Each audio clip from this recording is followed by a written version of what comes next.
Hello friends, कैसे हैं आप सभी।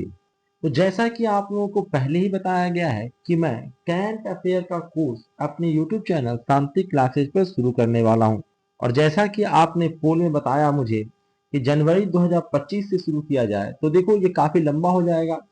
तो जनवरी, फरवरी, मार्च, इन सारे महीनों को मैं पूरा एक ही वीडियो में कवर करूंगा। यानी जनवरी के लिए एक वीडियो, फरवरी के लिए एक वीडियो, मार्च के लिए एक वीडियो। इसके बाद अप्रैल यानी कि नया फाइनेंशियल ईयर से, जैसे फाइनेंशियल ईयर शुरू होगा वहां से हम लोग हर हफ्ते का देखेंगे और वहां तक पहुंचेंगे हम लोग कैंट पर। जब कैंट पर पहुंच जाएंगे तो पर डे का आपको एक वीडियो मिलेगा कैंट अफेयर का, ठीक है, जिसमें डेली का वो कैंट अफेयर के जो टॉपिक जो भी हुए हैं वो डिस्कस होगा। वो डिस्कस करना ज्यादा आसान होता है कि हर दिन कुछ बहुत बड़ा करंट अफेयर का इवेंट नहीं आता है। देखो न्यूज हर दिन आ रहा है, लेकिन उससे करंट अफेयर की क्वेश्चंस नहीं बनते, ठीक है। उसमें क्या होगा कि जो एक दो क्वेश्चन बनते हैं, ठीक है, एक दो टॉपिक ऐसा आता है जो करंट अफेयर में इंपॉर्टेंट होता है, तो उसके बारे में हम लोग डिटेल में डिस्कशन कर सकते हैं। देखो हर चीज न्यूज में कवर नहीं किया जाता है, ठीक है। न्यूज तो ढेर सारा हो रहा है, न्यूज़पेपर में आप पढ़ते भी हो, हल्का फुल्का नॉलेज रखते भी हो, लेकिन याद क्या रखना है, ठीक है, जो लॉन्ग टाइम पर इंपैक्ट करे। करंट अफेयर वही इंपॉर्टेंट है ना जो लॉन्ग टर्म पर इम्पैक्ट करता हूँ, वही करंट अफेयर आपको एग्जाम में अगर में आएगा। तो दोनों चीजें देखना शुरू करेंगे कि एक तो है कि हम लोग ये भी देखना शुरू करेंगे कि क्या घटनाएं घट रही है, ठीक है, और उससे रिलेटेड वो चीजें है क्या, ठीक है, उसके बारे में हमारे पास क्या क्या इंफॉर्मेशन होनी चाहिए, ये सारी चीजें देखेंगे। फिलहाल तो वो शॉर्ट में हम लोग देख रहे हैं, शॉर्ट में तब भी हम लोग काफी डिटेल में देखेंगे, ठीक है। इंपॉर्टेंट न्यूज देखेंगे जब मंथली देख रहे हैं। जब हम एक बार आ जाएंगे करंट पे, यानी हर डे का जब अपलोड होने लगेगा, तो हम लोग डिटेल में एनालिसिस कर करके न्यूज को अच्छे से समझेंगे भी। इसमें भी कोशिश करूंगा कि न्यूज को मैं दो प्रकार से अपलोड करूं। एक तो है कि आपको डायरेक्टली इंफॉर्मेशन दे दिया जाए कि ये न्यूज है।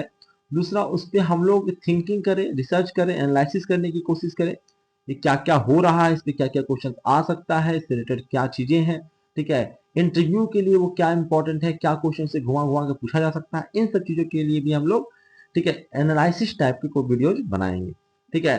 अब जानते हो कि ऐसे ही यूट्यूब पर ढेर सारे लोग ऐसा न्यूज का एनालिसिस करते हैं, और मेरे पास, क्योंकि मैं खुद अकेला हूँ, मेरे पास समय नहीं मिल पाता, जब तक एनालिसिस करता हूँ तब तक वो न्यूज ही पुराना हो जाता है, ठीक है। समय लगता है अकेला आदमी करने के लिए, बाकी सबके पास टीम होती है, हम लोग क्योंकि अकेले हैं, ठीक है।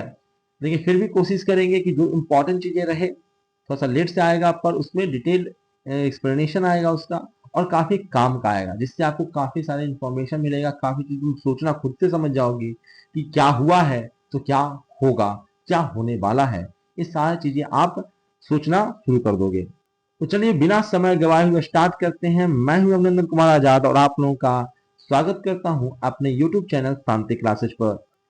तो जनवरी 2025 का सबसे इंपॉर्टेंट न्यूज क्या है, तो कहता है कि भारत के गृह मंत्री और सहकारिता मंत्री तथा प्रधानमंत्री ने संयुक्त राष्ट्र अंतरराष्ट्रीय सहकारी वर्ष 2025 IYC 2025 का उद्घाटन किया था। तो हो सकता है आपसे पूछ दे कि सहकारिता क्या होता है, ठीक है, सहकारिता मतलब कोऑपरेटिव्स क्या होते हैं, इसके बारे में आपसे पूछा जा सकता है, ठीक है। अगर इससे क्वेश्चन आया तो इसके बारे में पूछा जा सकता है, तो इसके बारे में हम लोग डिटेल में देखने चाहते हैं कि क्या होता है ये, ठीक है। यह स्टैटिक जीके के लिए भी इंपॉर्टेंट है, तो हम लोग उस प्रकार से इसको देखेंगे, ठीक है। तो सबसे पहले हम समझना चाहते हैं कि सहकारिता होता क्या है। जरा, सहकारिता का मतलब है साझे हितों के लिए मिलकर काम करना। सहकारिता के अगर शाब्दिक अर्थ पे चले हम, तो सहकारिता का मतलब होता है साझे हितों के लिए मिलकर काम करना। यह एक ऐसी व्यवस्था है जिसमें लोग अपनी छोटी छोटी पूंजी, संसाधन और मेहनत को मिलाकर एक संगठन बनाते हैं, जिससे वे सभी को लाभ पहुंचाते हैं। उसको कहते हैं हम लोग सहकारी संगठन, ठीक है। आपने क्या किया भाई, कहता है कि हमारे पास अकेले के पास पैसा नहीं है, पूंजी नहीं है, तो हमने कहा कि देखो भाई सब लोग मिलकर पैसा दो हमको। कहता कौन देगा, हमने अपना IPO लॉन्च किया, ठीक है, हमने अपने शेयर्स को बेचे, और हमने क्या किया कि भैया सबसे हमने पैसा मांगा, सब लोगों ने हमको पैसा दिया।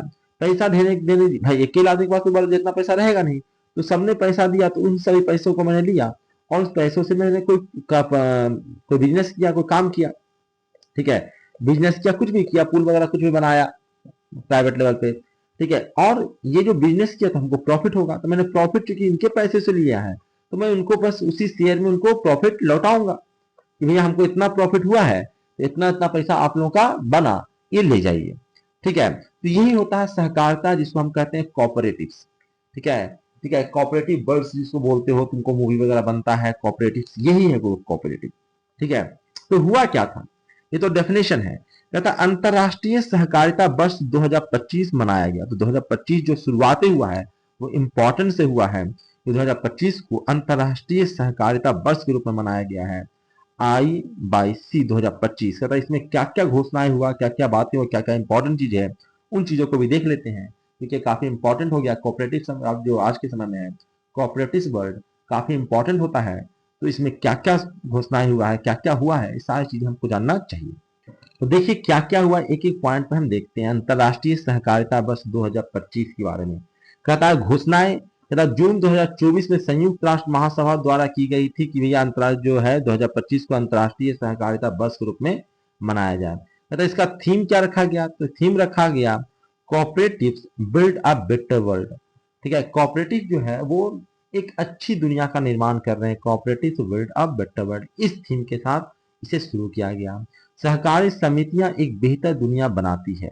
इसका उद्देश्य क्या है, कहता है कि सहकार, देखो इतना चीजें, जब IAS वगैरह का एग्जाम देने जाओगे तो हो सकता है वो इस प्रकार से क्वेश्चन पूछता है, ढेर सारे क्वेश्चन बना बना कि इसमें से कौन कौन सा सही स्टेटमेंट सही है, वहां पे आ सकता है।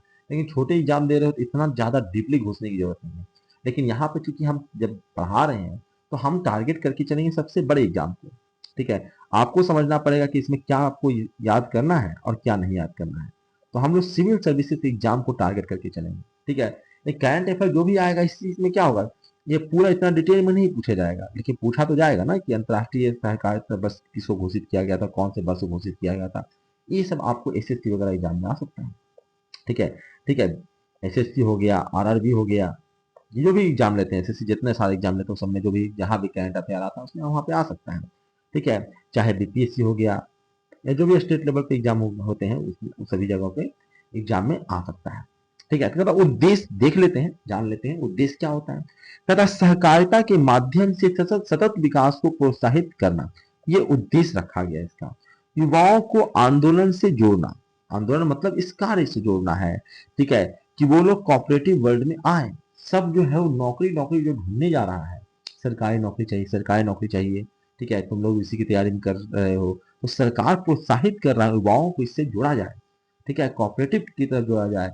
लोग हैं जो पूंजी इकट्ठा करें, अकेले पूंजी नहीं है तो बच्चा जो जोड़ता रोता रहता है हमारे पास पूंजी नहीं है, पूंजी नहीं है, एक पूंजी इकट्ठा करे और जुड़े।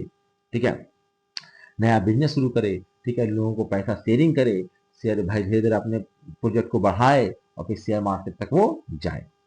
अगला है सहकारी संस्थाओं के लिए नीतियां और कानून को सुधारना। ठीक है, देखो कोऑपरेटिव वर्ल्ड इसलिए डेवलप नहीं कर पाता है क्योंकि सरकार की नीतियां सही नहीं होती है। वहीं जो है जैसे मुंबई हो गया, गुजरात हो गया, गुजरात में मोदी सरकार, मोदी जी जब थे उन्होंने क्या किया कि कोई भी चीज प्रोजेक्ट तुम शुरू करना चाहते हो, कोई भी बिजनेस शुरू करना चाहते हो, सरकार की मदद चाहिए होती है। ठीक है, कई बार उसको पूंजी चाहिए होता है, बैंक से लोन चाहिए होता है, कई बार उसको ढेर सारे क्लियरेंस चाहिए होता है। ठीक है, इन्वायरमेंट से रिलेटेड क्लियरेंस चाहिए होता है। ठीक है, तो इतना भागदौड़ करना पड़ता है कागज बनाने के लिए। एक बिजली बिल का मीटर लेने जाते हो तो तुमको इतना भागदौड़ करा देता है। ठीक है, यही कानूनों में सुधार चाहिए ताकि आसानी से उसको सारे क्लियरेंस मिल जाए, ताकि वो बिजनेस शुरू कर सके, कोई भी कॉर्पोरेट को वो लगा सके। ठीक है, उसमें कानूनों में सुधार की आवश्यकता है, इसी चीजों को ध्यान में रखते हुए ये किया गया था। ठीक है, कहता सहकारी समितियां क्या करती है, कहता है यह एक ऐसा संगठन है जिसमें लोग स्वेच्छा से जुड़ते हैं ताकि सभी का आर्थिक और सामाजिक भला हो सके। ठीक है, सहकारिता समिति में कहता इसका मूल उद्देश्य क्या है, कहता स्व सहायता और पारस्परिक सहायता, खुद का सहायता करिए और एक दूसरे का सहायता करिए, ये इसका मुख्य उद्देश्य होता है। कहता है इसमें एक व्यक्ति एक वोट का सिद्धांत लागू होता है, यानी हर सदस्य को बराबर का अधिकार मिलता है सहकारी समितियां में। ठीक है, कोऑपरेटिव में। अगला कहता है भारत में सहकारिता आंदोलन के बारे में हम जानकारी ले लेते हैं, थोड़ा सा पीछे क्या क्या हुआ है। ठीक है, इससे स्टैटिक जीके भी आपका स्ट्रांग होता चला जाएगा। कहता शुरुआत हुआ था 1904 में कोऑपरेटिव क्रेडिट सोसाइटीज एक्ट के जरिए। ठीक है, 1904 में कोऑपरेटिव क्रेडिट सोसाइटी एक्ट के जरिए आपका इसका शुरुआत हुआ था। वर्तमान स्थिति में देखो कि भारत में दुनिया की 27% सहकारी समितियां हैं। पूरी दुनिया का जो टोटल सहकारी समितियां उसका 27% सिर्फ भारत में है। काफी बड़ा योग है।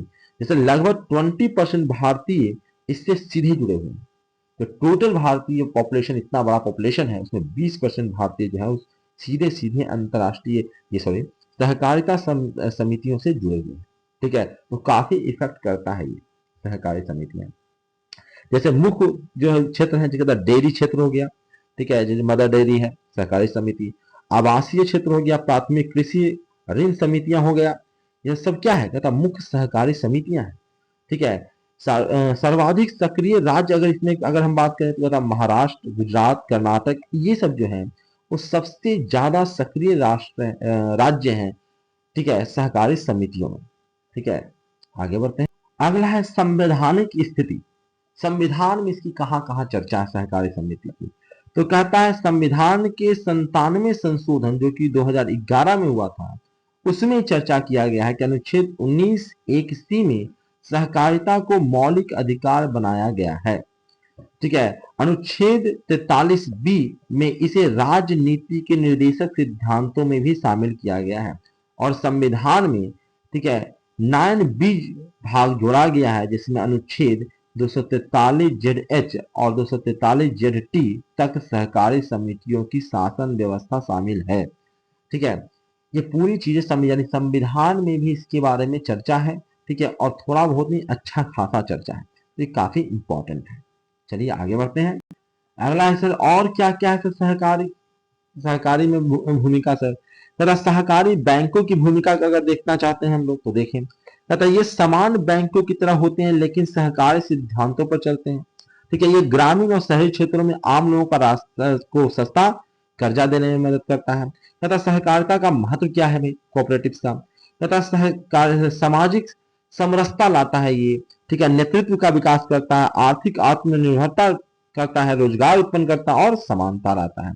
ठीक है, जैसे सामाजिक समरसता में क्या करता है सर, तथा मिलजुल कर काम करने की भावना पैदा करता है। नेतृत्व का विकास करता है, यानी गांव में नेतृत्व और निर्णय लेने की क्षमता को बढ़ाता है। और आर्थिक आत्मनिर्भरता लाता है, यानी गरीबों और किसानों को साहूकारों से छुटकारा दिलाता है। तथा रोजगार देता है, ये ग्रामीण क्षेत्रों में स्वरोजगार को उत्पन्न करता है ये। और समानता लाता है ये, सभी को बराबर का अधिकार और लाभ मिलता है इससे। ठीक है, तो ये आपको ढेर सारे फायदे लेके आता है। तथा कुछ चुनौतियां भी है सर इसकी, क्या क्या चुनौतियां हैं। तथा सबसे पहले तो राजनीतिक हस्तक्षेप और भ्रष्टाचार। इसमें भ्रष्टाचार भाई, सरकारी लोग इसमें घुसेगा, नेता लोग घुसेगा और फिर आ जाएगा सर राजनीतिक हस्तक्षेप होगा और फिर वहां पे उत्पन्न होगा भ्रष्टाचार। ठीक है, कुछ पैसा बचाएगा, चोरी चमारी होना शुरू हो जाएगा। दूसरा है अर्थविकसित राज्यों में कमजोर पहुंच। ठीक है, जो राज्य बहुत ज्यादा विकसित नहीं है वहां पे सहकारी समितियां आपको कम देखने को मिलेगा। मैंने कहा था कर्नाटक, महाराष्ट्र, ये जितने भी राज्य का नाम ले रहा हूं मैं, महाराष्ट्र हो गया, गुजरात, तेलंगाना, मध्य प्रदेश, कर्नाटक, ये सब में क्या है, सहकारी समितियां भरा भरा है। यानी कि 57% जो सहकारी समितियां हैं वो महाराष्ट्र, गुजरात, तेलंगाना, मध्य प्रदेश, कर्नाटक, इसी सब में हो जाता है। यानी सिर्फ हम कहें कि महाराष्ट्र में पूरे भारत का, पूरे देश का 25% सहकारी समितियां जो है वो सिर्फ महाराष्ट्र में है। इससे क्या समझ में आ रहा है कि जो राज्य अमीर है, जिसके पास पैसा है, जो विकसित है, ठीक है, वहां पे सहकारी समितियां तो अच्छे ढंग से काम कर रही है। लेकिन सहकारी समितियां कमजोर राज्यों में तक पहुंच नहीं पाती, जो गरीब है, जिसको जैसे बिहार हो गया, हमको तो गरीब कहने में बहुत अच्छा लगता है हम लोगों को। ठीक है, आखिर और चुनौतियां क्या क्या है जी, तकनीकी ज्ञान। तकनीकी ज्ञान रहेगा तब ना करो, गांव में कहोगे गांव में सहकारी समितियां लाएंगे, अरे सहकारी समितियां चलाने का ज्ञान भी तो होना चाहिए। डिजिटल साक्षरता की कमी भी एक है। अब तो डिजिटल युग आ गया है, हर किसी को डिजिटल नॉलेज चाहिए, लेकिन गांव में चूंकि डिजिटल नॉलेज कम है, इसलिए सहकारी समितियों का हिसाब लेखा जोखा और उसका व्यवस्था नॉलेज रखना भी आसान नहीं रहा है। अगला है प्रशिक्षित कर्मचारियों की कमी। ठीक है, यहाँ हर बच्चा कहता था हम बीए पास हैं और सीए पास है, टीए पास है, तो उससे काम नहीं चलेगा, स्किल चाहिए। आपको काम करना आता है नहीं, तो किताब पढ़ने से क्या होगा। अकबर कौरव को कब मारा, ठीक है, बाबर ने भारत पर कब आक्रमण किया, इससे क्या हो जाएगा। ठीक है, उससे काम नहीं चलने वाला, वो तो आना चाहिए, अच्छी बात है, पता रहना चाहिए। हम ये नहीं कह रहे हैं कि पता नहीं रहना चाहिए, लेकिन इससे पैसा कैसे कमाओगे। इससे बस ज्ञान से तुम ज्ञान दे सकते हो, इसके अलावा तो कुछ कर नहीं सकते। क्या पढ़ा सकते हो लोगों को, ठीक है। लेकिन कुछ करना है तो प्रशिक्षण चाहिए, स्किल चाहिए, ठीक है। अगर आप कितना भी पढ़ लो, लेकिन जब तक बाइक चलाना नहीं आएगा तो कैसे पहुंचोगे आगे, है ना। तो आपको स्किल से सीखना है, ठीक है। तो स्किल्ड कर्मचारी की कमी है, यही कारण है कि सहकारिता में हम लोग पिछड़ रहे हैं, बिहार के लोग पिछड़ रहे हैं। अब कहता है सर सरकार इसमें क्या कर रही है फिर, कि देखते हैं सहकार सरकार क्या क्या कर रही है। तथा राष्ट्रीय सहकारी विकास निगम एनसीडीसी बनाया गया, जो कि 1963 में लाया गया है। तथा सहकारिता को आर्थिक मदद देने वाली ये संस्था है, एनसीडीसी जो है 1963 में इसका स्थापना किया गया था। ये जो है उस सहकारिता को आर्थिक मदद देता है। दूसरा है सहकारिता मंत्रालय बजावते बना हुआ है, जो कि 1921 में बना था पहली बार केंद्र में अलग इसका मंत्रालय बना था, ठीक है। ये आपको लाया गया था मोदी गवर्नमेंट में ही 2021 में, ठीक है। सहकार से समृद्धि नीति, यानी पीएसीए को अनाज गोदाम और खाद्य आपूर्ति से जोड़ना, ये सरकार का काम है। तथा श्वेत क्रांति 2.0, तथा डेयरी क्षेत्र में महिलाओं को सशक्त बनाया गया। ये श्वेत क्रांति 2.0, श्वेत क्रांति तो हुआ था, उसके बाद सेकेंड बार श्वेत क्रांति हुआ और इससे डेयरी क्षेत्र में महिलाओं को सशक्त बनाया गया। और आखिरी जो है वह राष्ट्रीय सहकारी डाटाबेस, आखिरी नहीं मतलब इससे और भी बहुत सारे काम किए, यहाँ पे इंपॉर्टेंट हम लोग लिस्ट आउट कर रहे हैं। राष्ट्रीय सहकारी डाटाबेस, ठीक है। कहता ये हमने क्या किया भाई, तथा पूरे देश में सहकारी समितियों को डिजिटल डेटा से हमने जोड़ा है, सबको इकट्ठा किया कि कौन कौन सी सहकारी समितियां चल रही है, ठीक है। और उसे हम कैसे सरकार मदद क्या क्या पहुंचा सकती है, पहुंचाने की कोशिश किया जा रहा है। तथा अब और आगे का क्या रास्ता है, सुधार के क्या सुझाव है, क्या क्या सरकार को करना चाहिए, ठीक है। तो उसमें है कि कमजोर समितियों का विलय करके मजबूत संगठन होना चाहिए।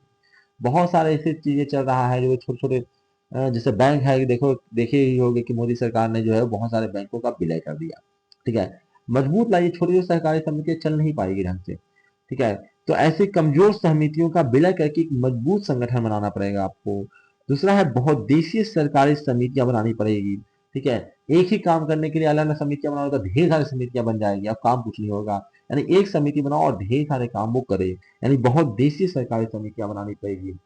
और क्या है जी, तथा डिजिटल टूल्स जैसे बैंकिंग एप्स और डेटा मैनेजमेंट सिस्टम अपनाना पड़ेगा आपको। सहकारी समितियों में पारदर्शिता लाना पड़ेगा और जवाबदेही भी बढ़ाना पड़ेगा, यानी कि आरटीआई को वहां पे लागू करना पड़ेगा। ये जब आप सब्जेक्टिव क्वेश्चन लिखोगे ना यूपीएससी का, तो ये सब आप लिख सकते हो वहां पे, जब क्वेश्चन आएगा सहकारी समितियों में सरकार ने क्या किया है और क्या उसमें करना चाहिए। क्योंकि ये 2025 जो है वो सहकारी समितियों का वर्ष ही मनाया जा रहा है, ठीक है। तो इसमें इससे रिलेटेड क्वेश्चन आ सकता है, ठीक है। क्योंकि ये जो साल है 2025 जो साल है, इसको अंतर्राष्ट्रीय सहकारी वर्ष के रूप में ही मनाया जा रहा है। तो समझ सकते हो कि इससे रिलेटेड क्वेश्चन आ जाए तो कोई बड़ी बात नहीं है। तो ढेर जान लिए, अब नेक्स्ट टॉपिक की ओर बढ़ते हैं। वो है नीति आयोग के 10 वर्ष। नीति आयोग जो है वो भी मोदी सरकार का ही लाया हुआ है, ठीक है। तो ये जो नीति आयोग है उसके 10 साल पूरे हो गए, 2015 से 2025 हो गया, ठीक है। तो उसका विस्तार और व्याख्या हम लोग देखने वाले हैं, क्या क्या अभी तक परिवर्तन हुआ है नीति आयोग में, ठीक है। पहले के समय में आपको पंचवर्षीय योजना था और उसको पढ़ना पड़ता था और ढेर सारे क्वेश्चन आते भी थे। उसी प्रकार से अब नीति आयोग है, ठीक है। नीति आयोग तो इससे भी क्वेश्चन भर भर के आएंगे, जितने भी कम्पिटेटिव एग्जाम जो यूपीएससी लेवल के होते हैं, ठीक है, जो आईएएस लेवल के क्वेश्चन एग्जाम्स होते हैं, उन सब में ये सब चीजें पूछी जाएंगी नीति आयोग से समझिए। तथा नीति आयोग मतलब NITI आयोग, ठीक है। नीति आयोग मतलब ये है क्या सर, कि भारत सरकार का एक शीर्ष थिंक टैंक है ये, ठीक है, शीर्ष थिंक टैंक है। इसे 1 जनवरी 2015 को आयोजन आयोग, प्लानिंग कमीशन जो था, योजना आयोग जो था, उसकी जगह पे बनाया गया था। योजना आयोग ये संवैधानिक नहीं है, ये कोई संवैधानिक बॉडी नहीं, संविधान में इसकी जिक्र नहीं है, ध्यान रखिएगा। ये सरकार अपनी हेल्प के लिए, उसको सलाह देने के लिए कि हमको क्या करना है विकास के लिए, इसके लिए अपना एक आयोग बना के रखा था। ये योजना आयोग जो है ये पंडित जवाहरलाल नेहरू ने ही शुरू किया था, मोदी जी ने इसको हटा दिया भाई। कहा कि सिर्फ नाम हटाया सर, नहीं नाम नहीं हटाया, इसकी व्यवस्था की थोड़ा सा कंस्ट्रक्शन भी बदलना था इसको। तो उसकी जगह पे कहा था कि भाई वो नया चीज बनाए, उससे वजह पे योजना आयोग को उसने खत्म किया और इसकी जगह पे नया ही चीज बनाया। अब उसी में कितना सुधार करता रहता, इसलिए उसने बिल्कुल फॉर्मेटिव उसी में सुधार करता था। नाम जो था पंडित जवाहरलाल नेहरू था, उससे बढ़िया उसने क्या किया कि भाई सुधार ही करना तो उसको हटाओ, योजना आयोग खूब नाम कमाया था पंडित जवाहरलाल नेहरू इस योजना आयोग के लिए। ठीक है, ये कोई संवैधानिक बॉडी नहीं है, सरकार काम बेहतर ढंग से कर पाए उसके लिए पंचवर्षीय योजना वगैरह लाता था, योजना आयोग कहलाता था, ये प्लानिंग कमीशन कहलाता था। इसको हटा दिया गया और इसकी जगह पे क्या लाया गया, कहता है इसकी जगह पे लाया गया नीति आयोग। ठीक है, जो कि भारत सरकार का क्या है जी, थिंक टैंक कहा जाता है। तो क्वेश्चन आ सकता है कब सब ये स्टेबलाइज हुआ था, कहता है 1 जनवरी 2015 को ये योजना आयोग की जगह पर बनाया गया था। कहता क्यों बनाया गया, तो उद्देश्य क्या था कि भारत में नीति निर्माण को अधिक समावेशी, लचीला और साक्ष्य आधारित बनाने के लिए नीति आयोग का गठन किया गया था। ठीक है, आगे बढ़ते हैं। आगे कहता है कि इसके कुछ इंपॉर्टेंट पॉइंट्स देखते हैं। कहता है क्या है सर, कहता है नीति आयोग का पूरा नाम जो है वो national institution for transforming India, NITI Aayog का फुल फॉर्म है। ये एग्जाम में आ सकता है कि नीति आयोग का फुल फॉर्म क्या होता है, national institution for transforming India. जो बदलता हुआ भारत है उसके लिए एक नेशनल इंस्टीट्यूशन बनाया गया है, उसी का नाम नीति आयोग रखा गया, national institution for transforming India, NITI Aayog. कहता है यह एक विचार प्रधान संस्था है, यानी कि ये क्या है जी, थिंक टैंक कहा जाता है इसको, भारत सरकार का थिंक टैंक कहा जाता है, याद रखिएगा, न कि धन आवंटन करने वाली ये संस्था है। ठीक है, ऐसा नहीं है कि ये जो है जैसे योजना आयोग था कि योजनाएं बनाया जाता था उसको पैसा देते कि ऐसा नहीं है। ठीक है, ये धन आवंटन करने वाला संस्था नहीं है, यहाँ आइए और पैसा लेके जाइए, इसके जो मेंबर है वो पैसा लेके जाएगा या सब भारत सरकार सब राज्यों को पैसा बांटेगा, ऐसा नहीं है। ये थिंक टैंक है, क्या करना है आप बताइए, ठीक है, सरकार उसको करेगी। ठीक है, कहता है इसका जो अध्यक्ष होता है वो भारत का प्रधानमंत्री होता है। ठीक है, जैसे अभी नरेंद्र मोदी साहब हैं, ठीक है, तो अभी नीति आयोग के जो अध्यक्ष है, प्रेसिडेंट है, वो भारत के राष्ट्रपति हैं। ठीक है, प्राइम मिनिस्टर ऑफ इंडिया है। कहता उपाध्यक्ष कौन होता है जी, तो देखो प्रधानमंत्री हर वक्त रहेंगे नहीं, नीति आयोग हर वक्त काम करता रहेगा, तो जनरली अध्यक्ष तो वही है नीति आयोग के, प्रधानमंत्री ही, लेकिन मीटिंग जो भी करना होता है वो लेता है उसका उपाध्यक्ष। ठीक है, डिप्टी लेता है। कहता वो कौन होता है कि प्रधानमंत्री जिसको अपॉइंट कर देंगे अपना काम करने के लिए वो उसका उपाध्यक्ष हो गया। पर यानी कि ये उपाध्यक्ष जो होता है वो प्रधानमंत्री द्वारा नियुक्त किया जाता है। ठीक है, इसके अलावा भी बहुत लोग होते हैं क्योंकि ये प्लानिंग करना है बहुत अच्छे लेवल पे, हमको चाहिए सीईओ, हमें क्या चाहिए, सीईओ, जो कंपनियों में जो सीईओ होता है वही वाला सीईओ। कहता है ये क्या होता है कि तो भारत सरकार के सचिव स्तर का अधिकारी होता है, ये तो प्रधानमंत्री ने नियुक्त कर दिया, तो प्रधानमंत्री अपने तो अध्यक्ष है पर वो उसके पास समय नहीं है कि हर वक्त वो मीटिंग लेता है। ठीक है, तो अपने जगह पे दूसरा नेता लेवल का उपाध्यक्ष बना दिया। ठीक है, अब नेता लेवल का है, अपने मन से बनाने से काम नहीं चलेगा, उसके पास पढ़ा लिखा करना रहता है नेता लोग, तो कहता उसके लिए चाहिए क्या, पढ़ा लिखा आदमी।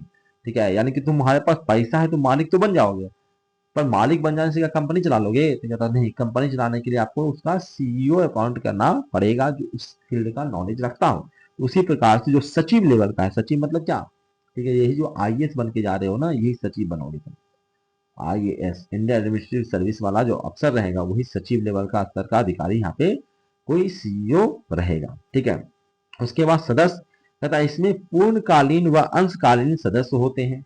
ठीक है, और क्या होता है, कहता क्षेत्रीय परिषदें यानी इंटर स्टेट कोऑर्डिनेशन के लिए होता है इसमें।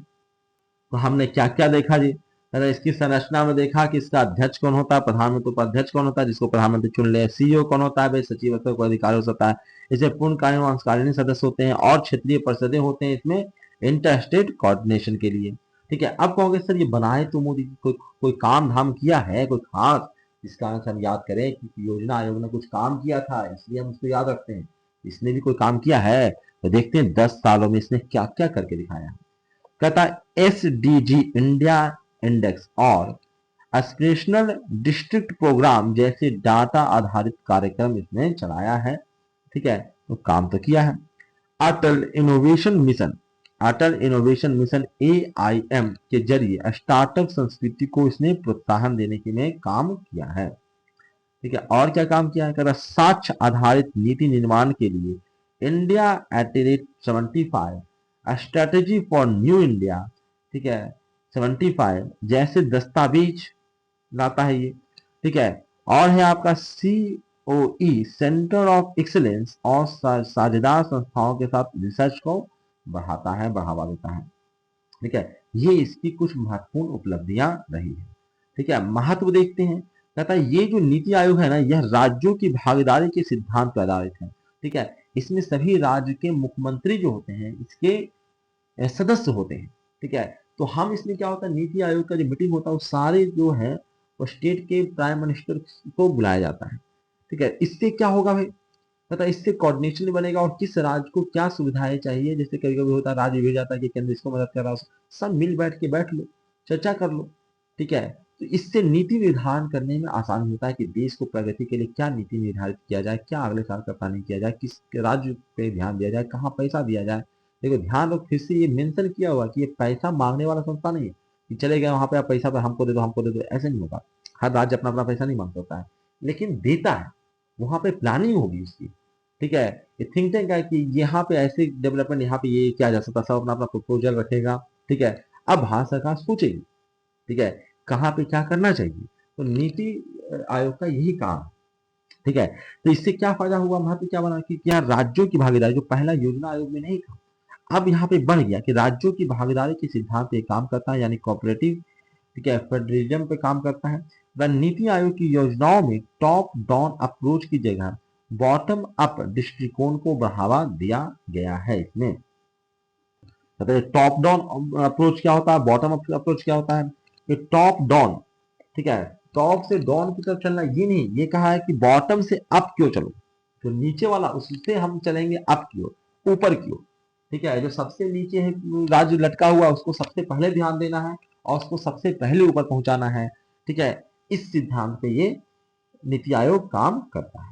मतलब भविष्य की दिशा क्या है, कहता है इमर्जिंग टेक्नोलॉजीज यानी एआई, ग्रीन हाइड्रोजन आदि में नीति निर्धारण करने में हम लोग आगे देख रहे हैं कि इसमें क्या क्या कर सकते हैं, ये लोग काम पे लगा हुआ है।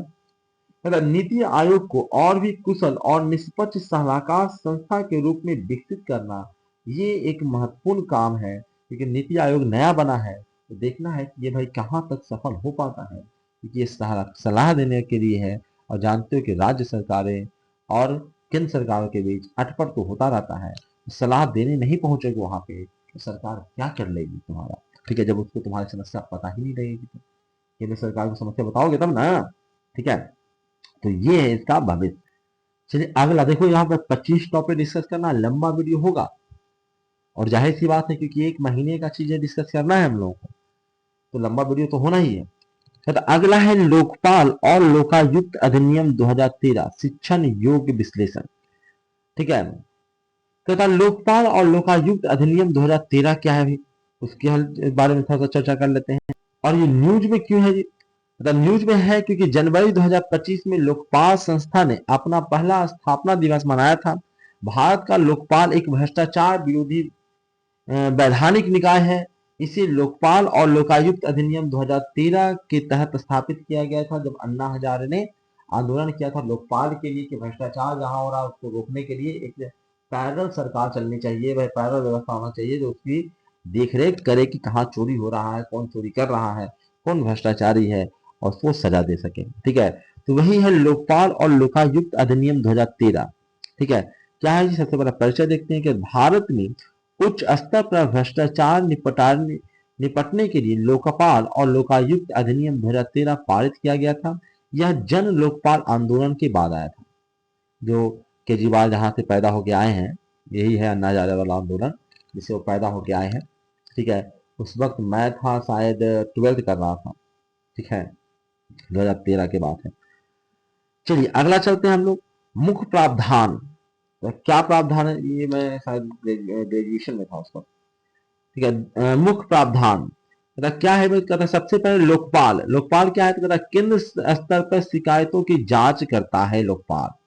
लोकायुक्त क्या है जी, लोकायुक्त क्या करता है, मतलब राज्यों में लोक सेवकों के विरुद्ध जांच करता है, जो भी लोक सेवक है उसके विरुद्ध जांच करता है अगर भ्रष्टाचार का कोई आरोप लग गया तो, ठीक है। तो लोकपाल जो है वो केंद्र स्तर पर शिकायतों की जांच करता है और लोकायुक्त जो होता है वो राज्य स्तर पर लोक सेवकों का विरुद्ध जांच करता है तथा लोकपाल में, ठीक है, लोकपाल में कौन कौन रहते हैं जी, तथा लोकपाल में जो होता है वो मुख्य न्यायाधीश और अधिकतम 8 सदस्य, ठीक है, यानी आधे जो होंगे वो न्यायिक होने चाहिए, ठीक है, यानी जुडिशरी से आने चाहिए सदस्य। इसमें जो 8 गो सदस्य है उसमें से 4 गो सदस्य जो होंगे, ठीक है, एक तो अध्यक्ष है जो कि कोई पूर्व न्यायाधीश ही रह सकता है इसमें, ठीक है, और उसके बाद 8 सदस्य और रह सकता है, जिसमें 4 को तो भैया न्यायाधीश ही होने चाहिए, यानी कि न्याय व्यवस्था से जुड़े हुए होने चाहिए। ठीक है। लोकपाल को सीबीआई और परिवर्तन निदेशालय ईडी जैसे एजेंसियों की जांच के आदेश देने का अधिकार है। ठीक है, यानी लोकपाल जो है उसको अधिकार है कि सीबीआई हो या ईडी हो, ईडी का नाम तो सुन ही रहे हो, परिवर्तन निदेशालय बोला जाता है इसको। ये जो भी एजेंसियां हैं इसको भी जांच के आदेश देने का अधिकार है। ठीक है। संविधान 2016 की बात, सॉरी संविधान नहीं, संशोधन 2016 में जो संशोधन हुआ उसकी बात करें तो विपक्ष का नेता नहीं होने पर सबसे बड़ी विपक्षी पार्टी के नेता को चयन समिति में स्थान देने का प्रावधान जोड़ा गया है। जैसे पिछली बार क्या हुआ था कि कांग्रेस जो था वो बहुत छोटी पार्टी थी। ठीक है, तो उसको विपक्ष का दर्जा ही नहीं मिला था। विपक्ष का जो क्राइटेरिया था उसको पूरा नहीं कर रहा था, तो जब विपक्ष नहीं है तो विपक्ष का कोई नेता नहीं रहेगा। अब विपक्ष का कोई नेता नहीं रहेगा तो भैया यहाँ तो सारा गड़बड़ हो गया, क्योंकि यहाँ पे भैया आपका लोकपाल, यहाँ पे भी कोई आपका निगरानी करने के लिए कोई विपक्ष का नहीं है। तो कहा कि अगर विपक्ष नहीं भी है तो विपक्षी पार्टी में जो सबसे बड़ी विपक्षी पार्टी होगी उसके नेता को चयन समिति में स्थान देने का प्रावधान जोड़ा गया है। जो चयन होगा ना ये सबका, क्योंकि यही लोग तो जांच करेगा, सबके पीछे पड़ जाएगा, नेता है ले तो भ्रष्टाचारी है, ले पकड़ के ले जाएगा उसको। सबसे ज्यादा तो नेता पकड़ाता है भ्रष्टाचार करने में। ठीक है, इसीलिए इसको जोड़ा गया है कि भैया यहाँ पे जो अगर तुम अपने मन से कुछ ऐसे आदमी को यहाँ पे रख दोगे, ठीक है, सरकार है, सरकार अपने मन से अपॉइंट कर देगी तो विपक्ष वालों को परेशान न करते रहेगा रे। ठीक है, तो वहां पे क्या रहेगा, तो सबसे बड़ी विपक्षी पार्टी का नेता भी उसके चयन में रहेगा। तो महत्व क्या है इसका, पता ये एक स्वतंत्र और निष्पक्ष संस्था है, कोई रोक टोक नहीं है इसको, किसी का दबाव नहीं है, किसी के विरुद्ध भी ये जांच कर सकता है। पता ये पारदर्शिता और जवाबदेही बढ़ाने की दिशा में मील का पत्थर है। ठीक है, कहीं भी चोरी चमारी नहीं हो, पारदर्शिता रहे और जवाबदेही भी बढ़े, इसके लिए लोकपाल और लोकायुक्त अधिनियम लाया गया था। ठीक है, और इसी काम में लगा हुआ है। अब कितना सफल होता है वो तो देखना है। तुम लोग कंप्लेन करते हो, घूस देते हो, तो कंप्लेन करना चाहिए घूस लेने वाले का। तो ये सब इंपॉर्टेंट टॉपिक था जिसको हम लोग डिटेल में डिस्कस कर लिया। अब जो कम इंपॉर्टेंट है उसको थोड़ा सा जल्दी जल्दी डिस्कस करेंगे, क्योंकि वीडियो बहुत बड़ा हो जाएगा और तुम लोग देखोगे नहीं। ठीक है, तो ये भारतीय निर्वाचन आयोग ईसीई, ठीक है, election commission, Indian election commission की बात करें, इलेक्शन कमीशन ऑफ इंडिया की बात कर रहे हैं। ये इसने 75वां स्थापना वर्ष मनाया अपना। ठीक है, कहता है क्या है, मैं थोड़ा सा जानकारी ले लेते हैं, उसके बाद चर्चा करेंगे कि भारतीय निर्वाचन आयोग एक संवैधानिक संस्था है। इसको सीधे सीधे शक्तियां संविधान से प्राप्त है, कॉन्स्टिट्यूशन से प्राप्त है। कहता है इसकी स्थापना याद रखना है, इसकी स्थापना, ठीक है, भारतीय संविधान निर्वाचन आयोग, ठीक है, इलेक्शन कमीशन ऑफ इंडिया का जो स्थापना हुआ था वो 25 जनवरी 1950 को हुआ था। याद रहेगा, 25 जनवरी 1950 को हुआ था। प्रावधान क्या है, कहता कहाँ कहाँ इसको पावर दिया गया, कहाँ से पावर मिलता है, कहता अनुच्छेद 224 सॉरी 324 उलट के देखिए, अनुच्छेद 329 तक, 324 से लेकर 329 तक आयोग की शक्तियों और जिम्मेदारियों का उल्लेख किया गया है। संविधान में इसको ढेर जगह दिया गया, अनुच्छेद 324 भी है, 325, 326, 327, 328, 329, इन सभी में सिर्फ और सिर्फ, ठीक है, इलेक्शन कमीशन ऑफ इंडिया की चर्चा की गई है कि इसके पास क्या पावर रहेगा, क्या जिम्मेदारियां रहेगा, क्या शक्तियां हैं उसके पास, इस सारा जिक्र किया गया है। अगला कहता 2011 में 25 जनवरी को राष्ट्रीय मतदान दिवस मनाया जाता है, इसको भी याद करिएगा।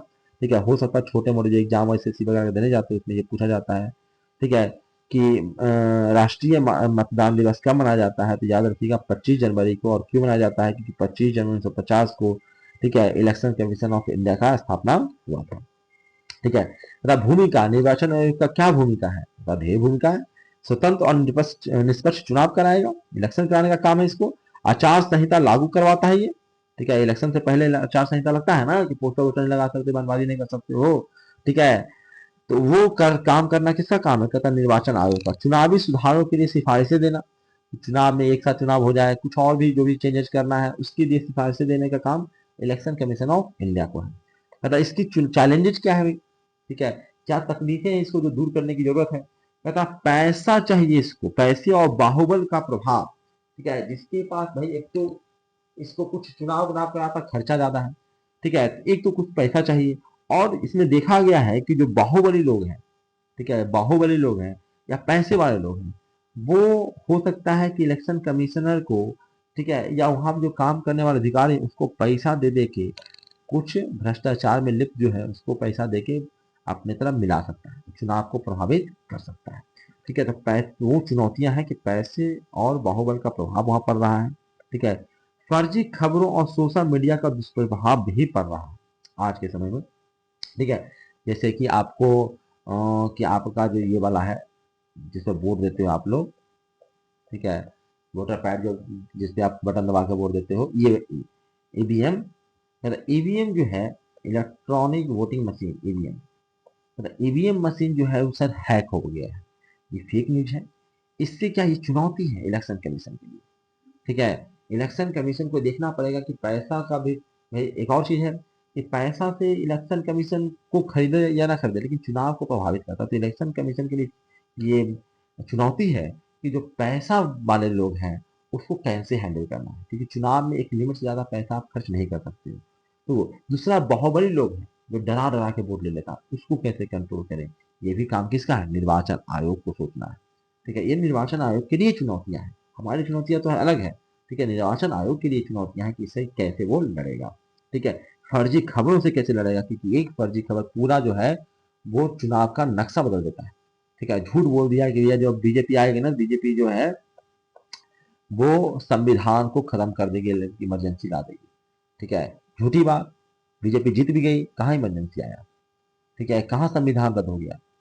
ठीक है, यानी कि ये दुष्प्रचार करके कि बीजेपी आएगी तो तुमको तो पता नहीं मार ही देगी, ठीक है, तानाशाह बन जाएगी, इस चक्कर में जो है वो विपक्ष लोग वोटिंग ले गए। ठीक है, इसके पहले बिहार के चुनाव में जो है वो ऐसी झूठी खबरें फैलाई गई कि बीजेपी जो आएगी, ठीक है, वो आपका आरक्षण खत्म कर देगी। ठीक है, तो उसमें बीजेपी जो है वो बिहार का चुनाव हार गया। ठीक है, इससे क्या हुआ कि भाई झूठा जो न्यूज फैल रहा है, अफवाहें जो फैलाया जा रहा है, ठीक है, उसके कारण जो असर पड़ रहा है चुनाव पे, तो ये भी काम है चुनाव आयोग का कि इसको कैसे निपटे इससे। ठीक है, मीडिया, सोशल मीडिया का दुष्प्रचार अब कैसे रोके। विदेशी लोग भी जानते हो कि आरोप लगाता है अमेरिका वाला कि रसिया हमारा चुनाव को प्रभावित कर रहा है। ठीक है, तो प्रभावित कैसे कर रहा है, न्यूज सर्कुलेट करके। ठीक है, अच्छे चीजों को ना दिखा के बुरी चीजों को दिखा के, यानी जैसे तैसे किसी चीज को पोर्ट्रेट करके, किसी का इमेज बढ़िया बनाकर दिखाता है, किसी का इमेज खराब बनकर दिखाता है। भारत पाकिस्तान से जो जीत भी गया तब भी मोदी को विलेन दिखाया जाएगा कि भैया ये तो कुछ नहीं कर पाया। ठीक है, ट्रोल किया जाएगा उसको, इससे लोगों में निगेटिविटी बनेगी। ठीक है, तो वो हारेगा चुनाव। तो इन सब चीजों को कैसे डील करेगा इलेक्शन कमीशन ऑफ इंडिया, ये देखना है, ये उसके लिए चैलेंजेस है। ठीक है, चुनावी खर्च को पारदर्शिता की कमी, चुनाव में जो खर्च हो रहा है वो कैसे हम उसकी निगरानी कर सके, इलेक्शन कमीशन का काम है ये। ठीक है, ये संविधान ने ही काम दे रखा है कि भैया, इलेक्शन कमीशन ने खुद ही कर रखा है कि इतने से ज्यादा पैसा खर्चा नहीं करना चुनाव में। अब उतना ही पैसा खर्चा हो रहा है, इसकी जांच कौन करेगा। ठीक है, इसकी जांच कौन करेगा। ठीक है, और कैसे पता लगेगा, उसमें पारदर्शिता कैसे आएगी, तो वो देखना है, उसको कैसे करना है, ये तो खैर निर्वाचन आयोग समझे। हम तो बस बता सकते हैं कि ये सब चुनौतियां हैं, जब हमको आईएएस बनाएगा तो हम उसको सोल्यूशन देंगे इसका। अभी फिलहाल तो भैया चुनौतियां बता दें। अगला है इंटरनेट शटडाउन। तुमने कई बार न्यूज पढ़ा होगा, सुने होगे। ठीक है, इंटरनेट शटडाउन कर दिया गया, इंटरनेट बंद कर दिया गया। ठीक है, अब तो सुप्रीम कोर्ट भी बीच में कूद जाता है कि भैया ये मौलिक अधिकार है इंफॉर्मेशन का, तुम इंटरनेट नहीं बंद कर सकते। ठीक है, तो कई जगहों पे तो ऐसी सरकारें कूद जा रही है, लड़ाई झगड़ा चल रहा है कि इंटरनेट शटडाउन अगर होता है तो क्या है, सरकार कब कर सकती है, क्या उस पे ऑर्डर्स वगैरह आ रहे हैं, उन सभी की चर्चा करते हैं हम लोग कि भारत की स्थिति का मुख्य तथ्य क्या है। 2024 में भारत में 60 बार इंटरनेट बंद किया गया। ठीक है, 2023 में 36 बार ऐसा हुआ।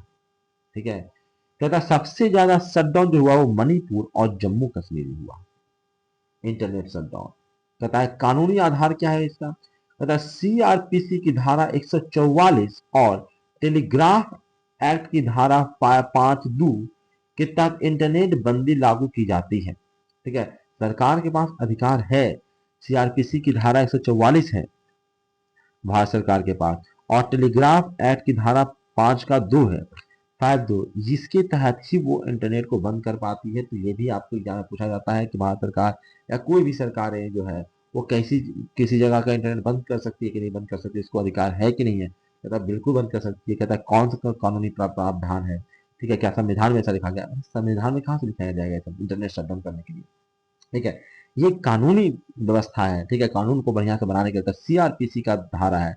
सीआरपीसी की धारा 144 को ये अधिकार देता है। ठीक है, ये पुलिस को ये अधिकार देता है कि जहाँ जरूरत है शांति व्यवस्था बनाने के लिए, अगर आपको इंटरनेट बंद करना है, आपको लगता है कि इंफॉर्मेशन फैलने से ठीक है पैनिक क्रिएट हो जाएगा, चौड़ हो सकता है, तो इंटरनेट को बंद कर सकता है। इसके अलावा अलावा टेलीग्राफ एक्ट की धारा 5 का 2 इसके तहत भी इंटरनेट बंदी की जाती है। तो समस्याएं क्या है? कहता है भाई इंटरनेट बंद करो, समस्या ही समस्या है। सूचना का अधिकार बाधित होता है, मौलिक अधिकार बाधित हो रहा है, सूचना का अधिकार, राइट टू इन्फॉर्मेशन का अधिकार हमारा खत्म हो रहा है। ठीक है, कुछ हो रहा है, इंटरनेट नहीं, हमको पास इन्फॉर्मेशन कैसे पहुंचेगा? दूसरा, छात्रों, कारोबारियों, मरीजों को भी भारी नुकसान होता है। ठीक है, बच्चे जो पढ़ रहे हैं इंटरनेट से पढ़ रहे हैं, ठीक है, उसको नुकसान होता है, कारोबारियों को नुकसान होता है इंटरनेट से। ठीक है, लेटेस्ट न्यूज नहीं पहुंचा, सोना का दाम घट गया, हम सोना लेके बैठे हैं। ठीक है, तो हमको बेचना भी तो है। शेयर मार्केट गिर रहा है, हमको पैसा लगाना था, पैसा निकालना था। ठीक है, अब ऑनलाइन हो गया ट्रांजेक्शन, तो पैसा कैसे भेजेंगे? तो इंटरनेट से काफी नुकसान हो सकता है, मरीजों को काफी नुकसान हो सकता है। ठीक है, तो बहुत सारे नुकसान ऐसे हो सकता है। डिजिटल इंडिया की दिशा में रुकावट हो सकता है। डिजिटल इंडिया बोल तो रहे हैं कि डिजिटल इंडिया करना है, सबको डिजिटलाइज कर देना है, सारा चीज डिजिटल, सबको डिजिटल कर दोगे, इंटरनेट बंद कर दोगे, तो कैसे काम करेगा? बैंकिंग काम करना बंद कर देगा। ठीक है, सबका पैसा का लेन देन बंद कर हो जाएगा। ठीक है, सारी व्यवस्थाएं ठप पड़ जाएगी। ठीक है, इंटरनेट बंद हो जाने से। कहता समाधान, समाधान क्या है? कहता वैकल्पिक उपायों को अपनाना। ठीक है, इंटरनेट बंद करने के बजाय और आपको अलग अलग समाधान ढूंढने चाहिए। हर जगह यही नहीं कि थोड़ा सा भी दंगा होता है इंटरनेट सबसे पहले बंद करो। ठीक है, इंटरनेट बंद रहेगा, मैसेज कर, अरे मैसेज कर रहा, मैसेज ब्लॉक करो ना। आप व्हाट्सएप को बंद करो ना। आपको लगता है कि भैया यहाँ पे दंगा हो गया, व्हाट्सएप वाला ग्रुप, जैसे व्हाट्सएप को बंद किया, अब देखते हो कि एक बार में तुम 5 से ज्यादा में आप फॉरवर्ड नहीं मैसेज कर सकते हो। अगर मैसेज फॉरवर्ड करते हो तो आपको ऊपर फॉरवर्ड लिखा जाता है। ये सब चेंजेस क्यों किया गया? ताकि ये पता लगे कि भैया ये मिस इन्फॉर्मेशन फैल रहा है, फॉरवर्डेड लिंक है। ज्यादा लोगों को फॉरवर्ड करने की कोशिश करोगे, होगा ही नहीं, शट डाउन कर देगा। ज्यादा फॉरवर्ड करने की कोशिश तो बंद कर देगा। ये सब क्या कौन कर रहा है? भारत सरकार का दिशा निर्देश। भारत सरकार कह रही है कि भैया यहाँ दंगा हुआ, एक मैसेज किए ग्रुप में, सभी लोग यहाँ पे आ जाओ, यहाँ पे मारा जा रहा है हिंदुओं को। ठीक है, ले सब हिंदू पहुंच गया। ठीक है, मार कर मच गया। ठीक है, तो भीड़ इकट्ठा हो जाने से क्या हो जाता है? दंगा और भड़क जाता है। ठीक है, सरकार को और दिक्कत होगी इसको कंट्रोल करने में। तो इसलिए वो चाहता है कि भैया ऐसा चीजें ना हो।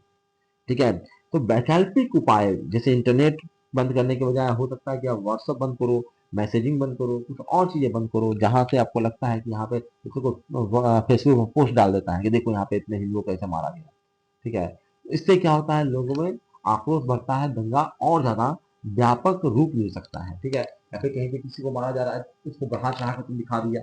ठीक है, हुआ भाई, तुमने सारा चीज तो देख नहीं लिए हो। अरे तुमने एक ही जगह पर तुम एक ही जगह की चीजें तो तुम देख पा रहे हो। ठीक है, उसके लिए बढ़िया जो बजाबते न्यूज चैनल है वो दिखा ही रहा है, तो तुम क्यों उसके लिए पत्रकारिता करने में लगे हो? ठीक है, अगला है न्यायिक निगरानी और पारदर्शिता। ठीक है, अब देखना इंटरनेट शटडाउन को भी न्यायिक के अंदर लाना पड़ेगा, क्योंकि यहाँ पे हमको राइट टू इंफॉर्मेशन जो है वो बाधित हो रहा है, तो हम उसके लिए कोर्ट जा सकते हैं। ठीक है, और वहाँ न्यायिक निगरानी होनी चाहिए कि अगर आपने बंद किया है तो आपने तो भैया अपना अधिकार का उपयोग किया है, लेकिन आप मिसयूज तो नहीं ना कर रहे हो। ठीक है, आप जरूरत है तभी ना बंद कर रहे हो, ऐसे ही ना अपने फायदे के लिए बंद कर रहे हो। और पारदर्शी प्रक्रिया अपनाने की जरूरत यहाँ पे है। ठीक है, दूसरा है कि अब इंटरनेट को मौलिक और अधिकार मानने की ओर बढ़ना हमें पड़ेगा। ठीक है, हमें समझना पड़ेगा कि अब बिना इंटरनेट, बिना मोबाइल के काम नहीं चलेगा। ठीक है, अब इंटरनेट एकदम में इम्पोर्टेंट है। देखो ये सुनने में अच्छा लगता है कि दूसरा का इंटरनेट बंद है, सोचो तुम्हारा इंटरनेट एक दिन के लिए बंद रहेगा तो तुम्हारा क्या हाल हो जाता है। ठीक है, अब सब चीज इंटरनेट से ही चल रहा है। ठीक है, तो अब इंटरनेट बंद करना सरकार को कटघरे में लाके खड़ा कर देगा। ठीक है, और जल्द ही आपको कोर्ट को भी इसमें हस्तक्षेप करना पड़ेगा, कानून बनाना पड़ेगा कि भैया आप कब बंद कर सकते हो इंटरनेट, कब नहीं बंद कर सकते हो। तो वो सरकारें, ऐसा नहीं कह रहा हूँ कि सरकारें ऐसे ही बंद कर देती है, जरूरत रहता तो ही बंद करती है, लेकिन बहुत सारे लोगों को नुकसान भी तो होता है इससे। उसका क्या? वो क्यों नुकसान झेले? तुम अपना व्यवस्था नहीं देख रहे हो और इंटरनेट उसका बंद कर दोगे। ठीक है, अब ऐसा कोई उपाय नहीं है कि हम स्पेसिफिक लोगों का बंद कर पाए। हम पूरा का पूरा स्टेट का बंद करते हैं, पूरा पूरा डिस्ट्रिक्ट का बंद करते हैं, ऐसे बंद करते हैं। ठीक है, हमारे पास कोई और बेहतर उपाय है नहीं, तो वही बेहतर उपाय ढूंढने की जरूरत है। ट्रैक करें वहां पे कौन कौन से लोग उपलब्ध हैं, उपस्थित हैं। ठीक है, उन लोगों का इंटरनेट बंद करिए। ठीक है। तो ऐसी स्पेसिफिक चीजें करनी पड़ेगी, टेक्नोलॉजी में थोड़ा सा और हमें आगे बढ़ना पड़ेगा। फिलहाल तो हम आगे बढ़ते हैं। अगला है जलवायु वार्ता में संस्थाओं की भूमिका। तथा समाचार में क्यों है भाई, तथा पीओसी, ठीक है, जो यूएनएफसीसीसी में विकसित और विकासशील देशों के बीच जलवायु वित्त को लेकर विवाद जो हो रहा है, ठीक है, क्या हो रहा है जी, कहता है कि देखो विकसित देश तो भैया विकास कर लिए, ठीक है, जितना कचरा फैलाना था, पूरा प्रदूषण करना था, वो कर लिए। अब विकासशील देश जो है, डेवलपिंग कंट्री है, वो भी क्योंकि जल्दी जल्दी इंडस्ट्री लगाना चाहता है, इंडस्ट्री लगाता था, मुझे कहते हैं ये क्या कर रहा है तुम, पॉल्यूशन फैला रहा है, ठीक है, पेड़ काट रहा है, नहीं काटेगा, ठीक है। तो हम डेवलपमेंट कैसे होंगे, डेवलपिंग रह जाए तो अमीर का अमीर रह जाएगा, हम गरीब के गरीब प्रोडक्शन कर रहा है और हमको करने नहीं दे रहा है। तो ये दोनों में विवाद होता रहता है, विकसित डेवलपिंग कंट्री और डेवलप्ड कंट्री में, ठीक है। डेवलपिंग वाला कहता है कि देखो हम करेंगे, हम पॉल्यूशन करेंगे, तुम ना करना। अमेरिका कहता है कि भैया हम तुम्हारी बात क्यों माने, हम भी करेंगे। ठीक है, तुम क्यों करोगे, फिर दुनिया रहने लायक नहीं बनेगी, बचेगी। मतलब तुम पहले से डेवलप्ड हो, तो तुम क्यों अपनी इंडस्ट्री लगाना चाहते हो।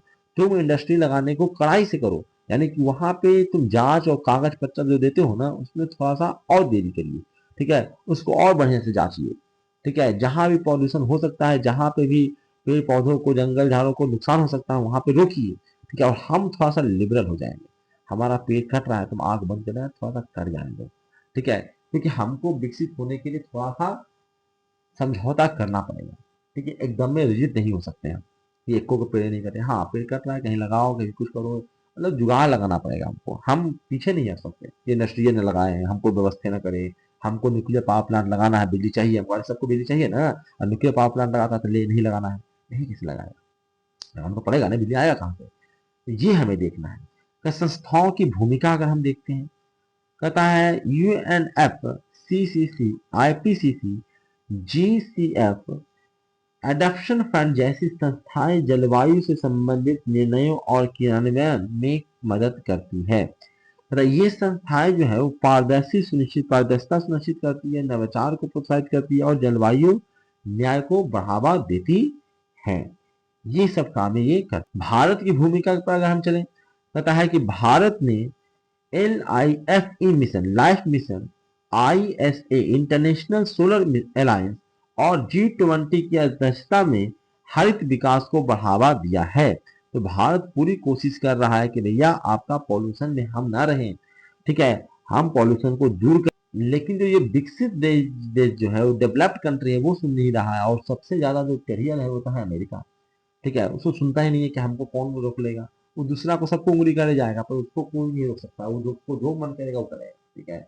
ये है कि हमने बहुत सारा चीजें किया है, लाइफ मिशन किया, ISA किया, इंटरनेशनल सोलर अलायंस किया है, G20 की अध्यक्षता हमने किया है, उसमें हमने हरित विकास पर को बढ़ावा दिया है, ठीक है। ये सारी चीजें हम लोगों ने किया है।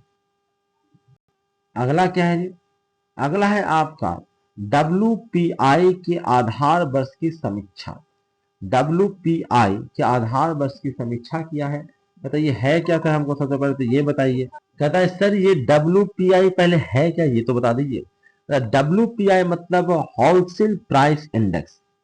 होलसेल प्राइस इंडेक्स मतलब होता है थोक मूल्य सूचकांक। कहता है ये क्या है, कहता है एक ऐसी आर्थिक संकेतक है जो किसी निर्धारित अवधि में वस्तुओं की थोक कीमतों पर आए परिवर्तन को नापता है। यह मुद्रास्फीति की गणना का एक प्रमुख माध्यम है, ठीक है। महंगाई बढ़ा घटा ये कैसे पता लगेगा, तो कहता है होलसेल प्राइस इंडेक्स से पता लगेगा, ठीक है। नीचे वाला तो क्या होता है, लोग जो होता है कभी चीजों को महंगा करके बेच देता है, कभी सस्ता करके बेच देता है, तो एक दो से पता नहीं लगेगा होलसेल प्राइस इंडेक्स क्या है, ठीक है। इससे हमको मुद्रास्फीति यानी कि, ठीक है, महंगाई बढ़ी कि महंगाई घटी, उसको नापने में, पता करने में हमें काफी मदद करता है ये WPI, ठीक है, होलसेल प्राइस इंडेक्स। कहता है इस समाचार में क्यों है आखिर, तथा भारत सरकार ने WPI के आधार वर्ष को 2011-12 से बदलकर 2022-23 करने हेतु एक कार्य समूह का गठन किया है, इसलिए न्यूज में, ठीक है। पहले WPI का आधार माना जाता था 2011-12 को, ठीक है, इसके रिस्पेक्ट में कितना ज्यादा जो है वो बढ़ा या घटा। अब कहा गया कि बहुत पुराना हो गया, अब क्या करिए आप 2022-23 को उसका आधार मानिए, क्योंकि पिछलका से करोगे तो भैया तेजी से आपको बढ़ता हुआ दिखवे करेगा, ठीक है। नहीं तो अब 2022-23 को आधार मानते हुए काम कीजिए, इसके लिए उसने कार्य समूह का गठन किया है भारत सरकार ने, इसलिए न्यूज में है। कहता मुख्य तथ्य क्या है, इसके बारे में जानकारी ले लेते हैं। कहता नीति आयोग के सदस्य प्रोफेसर रमेश चंद इस कार्य समूह के अध्यक्ष होंगे, जो कि नीति आयोग के सदस्य हैं। कौन? प्रोफेसर रमेश चंद। अब यही जो होंगे इस कार्य समूह जो WPI है इसके अध्यक्ष होंगे, ठीक है। अब क्या है जी, कहता और क्या है, कहता यह समूह WPI की गणना व प्रस्तुति में सुधार करेगा। WPI की जगह PPI यानी प्रोड्यूसर प्राइस इंडेक्स को लागू करने की रूपरेखा बनाएगा। यानी पहले से चल रहा था WPI चल रहा था, होलसेल प्राइस इंडेक्स चल रहा था। अब कहता है कि नहीं, इससे हमको पता नहीं लग पाता सही से, तो एक नया चीज बनाइए। कहता क्या बनाए, कहता प्रोड्यूसर प्राइस इंडेक्स बनाइए। प्रोड्यूसर प्राइस इंडेक्स, प्रोड्यूसर जो है, ठीक है, वो किस प्राइस पे चीजों को बनाने में उसको कितना खर्चा हो जा रहा है, यानी किस प्राइस पे बना पा रहा है, ठीक है, उसको लीजिए। पहले तो होलसेल प्राइस इंडेक्स ले रहे थे, कोई सामान होलसेल में कितना मिल रहा है। अब नहीं, प्रोड्यूसर जो को बनाकर जो सामान को दे रहा है आपको, ठीक है, वो कितने रुपया में दे रहा है। बाकी नीचे तुम दाम बढ़ा देते हो तो भैया उससे हम क्या पता करें, तो बात की चीज है ना। लेकिन महंगाई हमारा बढ़ा है कि नहीं बढ़ा है, सही में बढ़ गया है, ये कैसे पता लगेगा कि एक प्रोड्यूसर को एक सामान बनाने में कितना, पहले कितना खर्चा होता था, अब कितना खर्चा हो रहा है, यानी महंगाई बढ़ गया है, ठीक है। तो इससे पता लगेगा कि प्रोड्यूसर प्राइस इंडेक्स लागू करने का रूपरेखा तैयार किया जा रहा है। तथा मूल्य एकत्र करने की वर्तमान प्रणाली और गणना पद्धति का भी हमको समीक्षा करना है, ठीक है, या ये समीक्षा करेगी, ये जो समूह बनी है वो समूह करेगी। तथा मूल्य एकत्रित करने की वर्तमान प्रणाली जो है और गणना पद्धति जो है उसकी ये समीक्षा करने वाली है, ये सही है या कुछ और इसमें ऐड सब्सट्रैक्ट करना चाहिए। अब कहता है कि सर, यानी पहले था आपका, पहले जो था वो था WPI, अब लाना चाहते हो आप PPI, तो दोनों में डिफरेंस क्या है। हमने अभी बताया कि PPI जो है वो थोक स्तर पर वस्तुओं की कीमतों को नापता है, जबकि जो PPI है वो निर्माता को मिलने वाली कीमतों को दर्शाता है। यह वैश्विक मानकों के अधिक अनुरूप है, यानी दुनिया में जो है उस PPI को ही फॉलो करना है, इसलिए भारत को भी चाहिए कि वो भी PPI को फॉलो करे और इसी के दिशा में कार्य हो रहा है। कहता महत्व बताइए, कहता है नया आधार बस अधिक आधुनिक और यथार्थ आंकड़े देगा, ठीक है। हमने क्या किया, आधार बस तो अभी देखो, अभी WPI ही चल रहा है, PPI आया नहीं है, ठीक है, उस पर तो चर्चा ही होने के लिए ना गया है, और वैसा नहीं कि आ जाएगा तुरंत तुरंत, नहीं, ठीक है। तो WPI से ही काम चलेगा, लेकिन WPI का क्या बदल गया है, कहता है कि आधार वर्ष बदल गया है, ठीक है। इससे क्या होगा कि भाई कि नया आधार वर्ष अधिक आधुनिक और यथार्थ आंकड़े देगा। दूसरा कहता है कि नीति निर्धारण के अधिक डेटा आधारित और उत्तरदायी बनाएगा, जो ये करने जा रहा है, ये लोग संशोधन करेगा, कर पाता है कि नहीं, लेकिन उम्मीद यही है कि इससे महत्व क्या होने वाला है कि डेटा आधारित और उत्तरदायी इसको बनाया जाएगा, ठीक है। आगे बढ़, अब जिसके बारे में आप तो जानबे करते हो कि WHO के बारे में खूब चर्चा चला था कोरोना के समय पे। WHO विश्व स्वास्थ्य संगठन, ठीक है, वर्ल्ड हेल्थ ऑर्गेनाइजेशन, कहता है इसका क्या भूमिका और क्या कार्य है, ठीक है, जब उस पर चर्चा कर लेते हैं। भूमिका तुमने WHO को जान ही रहे हो। WHO क्या है जी, कहता संयुक्त राष्ट्र की एक एजेंसी है जो वैश्विक स्वास्थ्य मामलों के लिए कार्य करती है।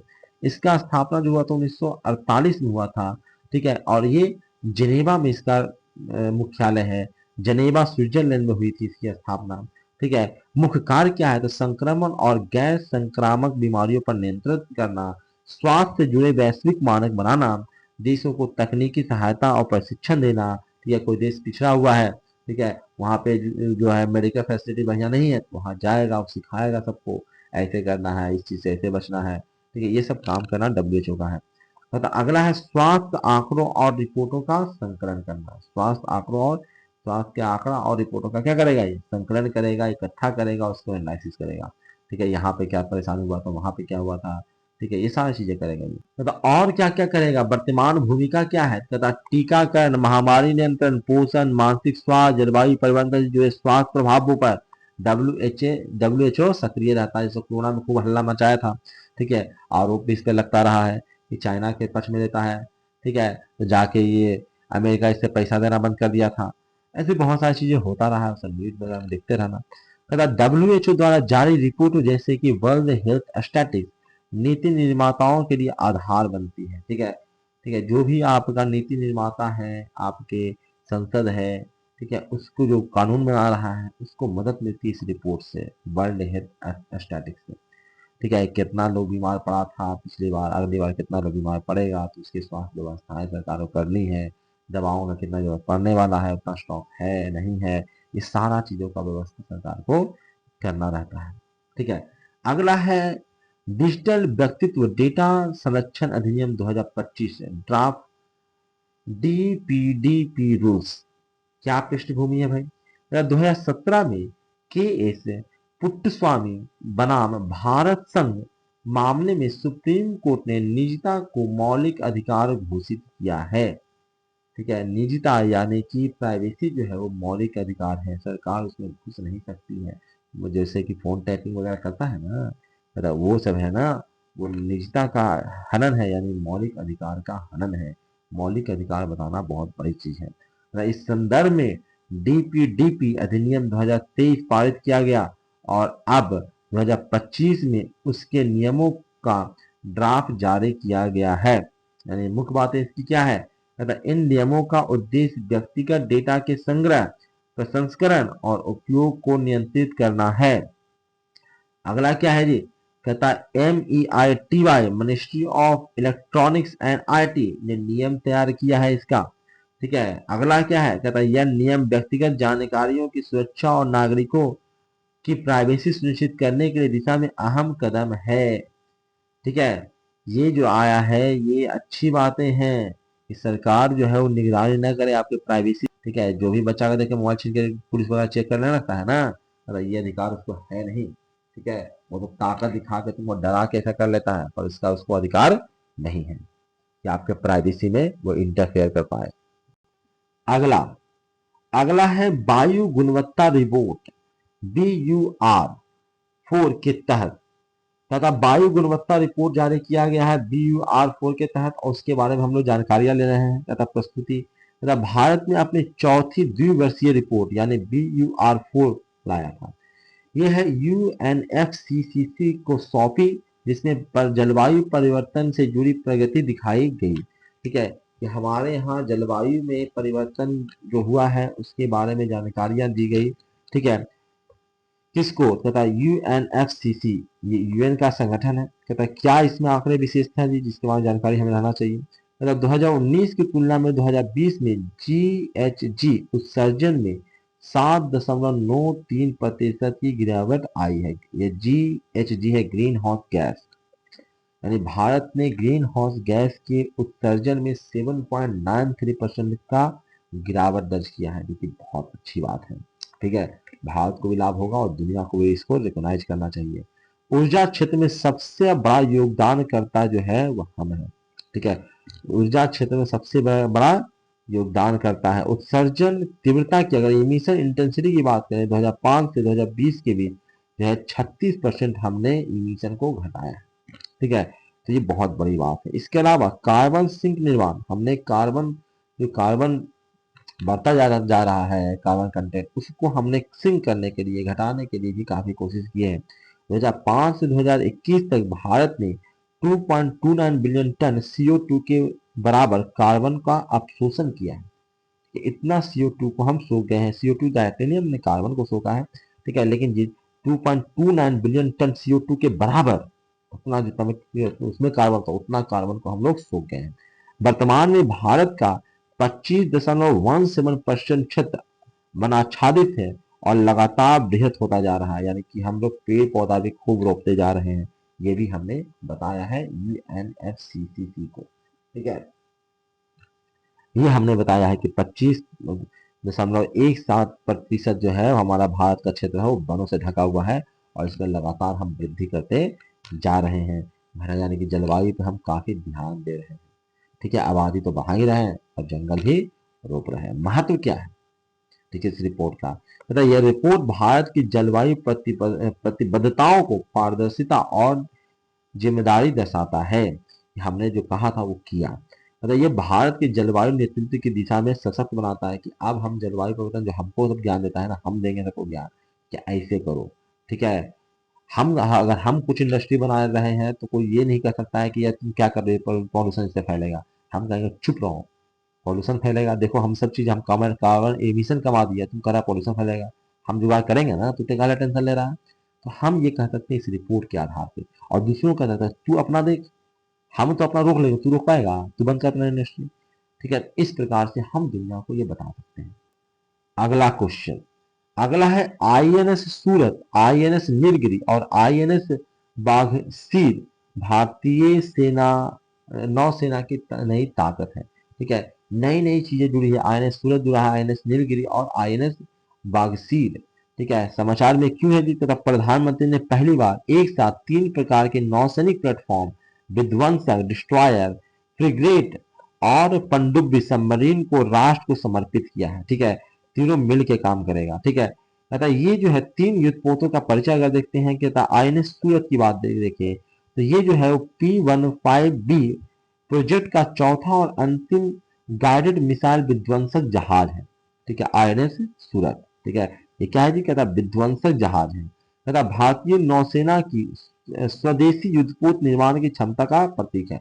ये भारत अब जो है वो खुद बना रहा है, और ये आपको भारत पाकिस्तान वॉर में दिख ही गया कि भारत की शक्ति हमने देखी। अब इससे क्या होगा, इससे भारत का डिफेंस कि भाई एक तो लोगों को पता लगेगा भाई डिफेंस में भारत बहुत मजबूत है, दूसरा भारत के हथियार अब धड़ल्ले से बिकेगा, क्योंकि अब टेस्टेड हो गया है। भारत ने बनाया था, टेस्ट नहीं किया था, अब धड़ल्ले से मारा है पाकिस्तान को, अब टेस्ट हो गया है सारा हथियार इसका। अब धीरे धीरे फैलेगा मार्केट में, फैलेगा तो हमसे हथियार सब खरीदने आएगा, हम बेचेंगे, पैसा कमाएंगे और पैसा बांटेंगे। ठीक है, अगला है आईएनएस नीलगिरी। मतलब आईएनएस नीलगिरी क्या है सर, मतलब आईएनएस नीलगिरी जो है वो प्रोजेक्ट 17A का पहला, ठीक है, स्टील्थ फ्रिगेट है। तथा ये क्या है, स्वदेशी डिजाइन है, ये वार्षिक डिजाइन है और ब्यूरो और द्वारा वार्षिक डिजाइन ब्यूरो द्वारा विकसित किया गया है ये, और स्वदेशी डिजाइन है ये भी भारत में बना हुआ है। ठीक है, अगला है आईएनएस बागसीर, ये है स्कॉर्पियन क्लास पनडुब्बी, फ्रांसीसी डिजाइन पर आधारित है और मजगांव डॉक लिमिटेड द्वारा निर्मित है। ये प्रोजेक्ट 75 की छठी और अंतिम पनडुब्बी है ये। ठीक है, मजगांव डॉक लिमिटेड, ये मैकेनिकल इंजीनियर अगर हो तुम तो तुम्हारे लिए नौकरी का ये ऑप्शन है। ठीक है, मजगांव डॉक लिमिटेड द्वारा ये निर्मित किया गया है, तो यहाँ तुम लोग भी नौकरी के लिए जा सकते हो। महत्व क्या है, तथा भारतीय नौसेना की आत्मनिर्भरता की दिशा में बड़ा कदम है, समुद्री सुरक्षा और स्ट्रेटेजिकल प्रभुत्व को मजबूती देता है। ठीक है, देखो अगला मैं वीडियो जो करूंगा ना वो लाइव करूंगा। ठीक है, उसके लिए आप प्रिपेयर रहना कि बहुत बड़ा वीडियो हो जा रहा है। जनवरी वाला आज कर देते हैं, फरवरी वाला 1-2 दिन में हम लोग अपलोड कर देंगे, कल या परसों जब भी समय मिलेगा उसको अपलोड कर दिया जाएगा। जनवरी, फरवरी, फिर मार्च, और उसके बाद अप्रैल से हम लोग वीक बाय वीक करते जाएंगे। अप्रैल और मई बचेगा, उसको हम लोग वीक बाय वीक कर करके कैंट पे आएंगे, और फिर कैंट से हम लोग एक एक दिन का डिटेल में एनालिसिस करेंगे, उसमें आसानी से होगा डिस्कशन। यहाँ तो ढेर सारा है, तो जल्दी जल्दी इंपॉर्टेंट चीजें हम लोग कवर कर रहे हैं। तो अगला है भारत की डिजिटल अर्थव्यवस्था भविष्य की रीढ़ है ये। डिजिटल अर्थव्यवस्था का मतलब क्या है, मतलब एक ऐसी अर्थव्यवस्था जो डिजिटल तकलीफों, चलिए डिजिटल तकनीकों जैसे इंटरनेट, मोबाइल ऐप्स, डिजिटल भुगतान और डेटा पर आधारित होता है, उसको हम कहते हैं डिजिटल अर्थव्यवस्था। ठीक है, अब जान ही रहो कि डिजिटल अर्थव्यवस्था में आप कि हम लोग भीम लेके आए हैं। ठीक है, यूपीआई लेके आए हैं। ठीक है, इससे पूरी दुनिया को हमने लोहा मनवाया है अपना। ठीक है, सबको झुका के, मास्टर कार्ड अब वीजा कार्ड ला के जो हल्ला ये कर रहा था, नेफ्ट और स्वेफ्ट। ठीक है, अब कहें कि यूपीआई जो चलेगा, यूपीआई चलेगा, अब कुछ ना चलेगा, क्या चलेगा, यूपीआई चलेगा। भारत की स्थिति देखिए, यूपीआई, यूपीआई का फुल फॉर्म याद रखना भैया, बहुत इंपॉर्टेंट है, इतना इंपॉर्टेंट है ना यूपीआई। यूपीआई छा गया है दुनिया में, बस अमेरिका डर के थरथरा रहा है। ठीक है, वो चाहता नहीं है कि यूपीआई हर जगह घुसे, वरना हमारा मास्टर कार्ड, ठीक है, वीजा कार्ड, सब खत्म हो जाएगा। ठीक है, ट्रांजेक्शन करने का ही तो व्यवस्था था ना, अब कहता है इसकी जरूरत नहीं है, घर पे रखो। ठीक है, पहले कार्ड लेके जाते थे, कार्ड स्वैप करके शॉपिंग करते थे, अब यूपीआई करते हो, तुम करते हो ना। यूपीआई का फुल फॉर्म क्या है, यूनिफाइड पेमेंट इंटरफेस। यूनिफाइड, पूरा यूनिफाइड कर दिया, यूनिफाइड पेमेंट इंटरफेस। और डिजी लॉकर जैसे प्लेटफॉर्म ने डिजिटल लेन देन को बढ़ावा दिया है। ठीक है, स्टार्टअप और एआई आधारित सेवाओं की वृद्धि हुई है। भारत सरकार के कार्यक्रम digital India mission, ONDC, open network for digital commerce, और डिजिटल यूनिवर्सिटी और स्वास्थ्य कार्ड, ठीक है, ये सब के सब जो है वो भारत की डिजिटल अर्थव्यवस्था कि रास्ते का एक भारत की रीढ़ की हड्डी है। ठीक है, सर इसका लाभ बताओ। लाभ है भ्रष्टाचार में कमी आएगा, डिजिटल पारदर्शिता आएगी। ठीक है, छोटे कारोबारियों को नया बाजार मिलेगा। ठीक है, और रोजगार और नवाचार को बढ़ावा मिलेगा। ठीक है, ये सब इसके फायदे हैं।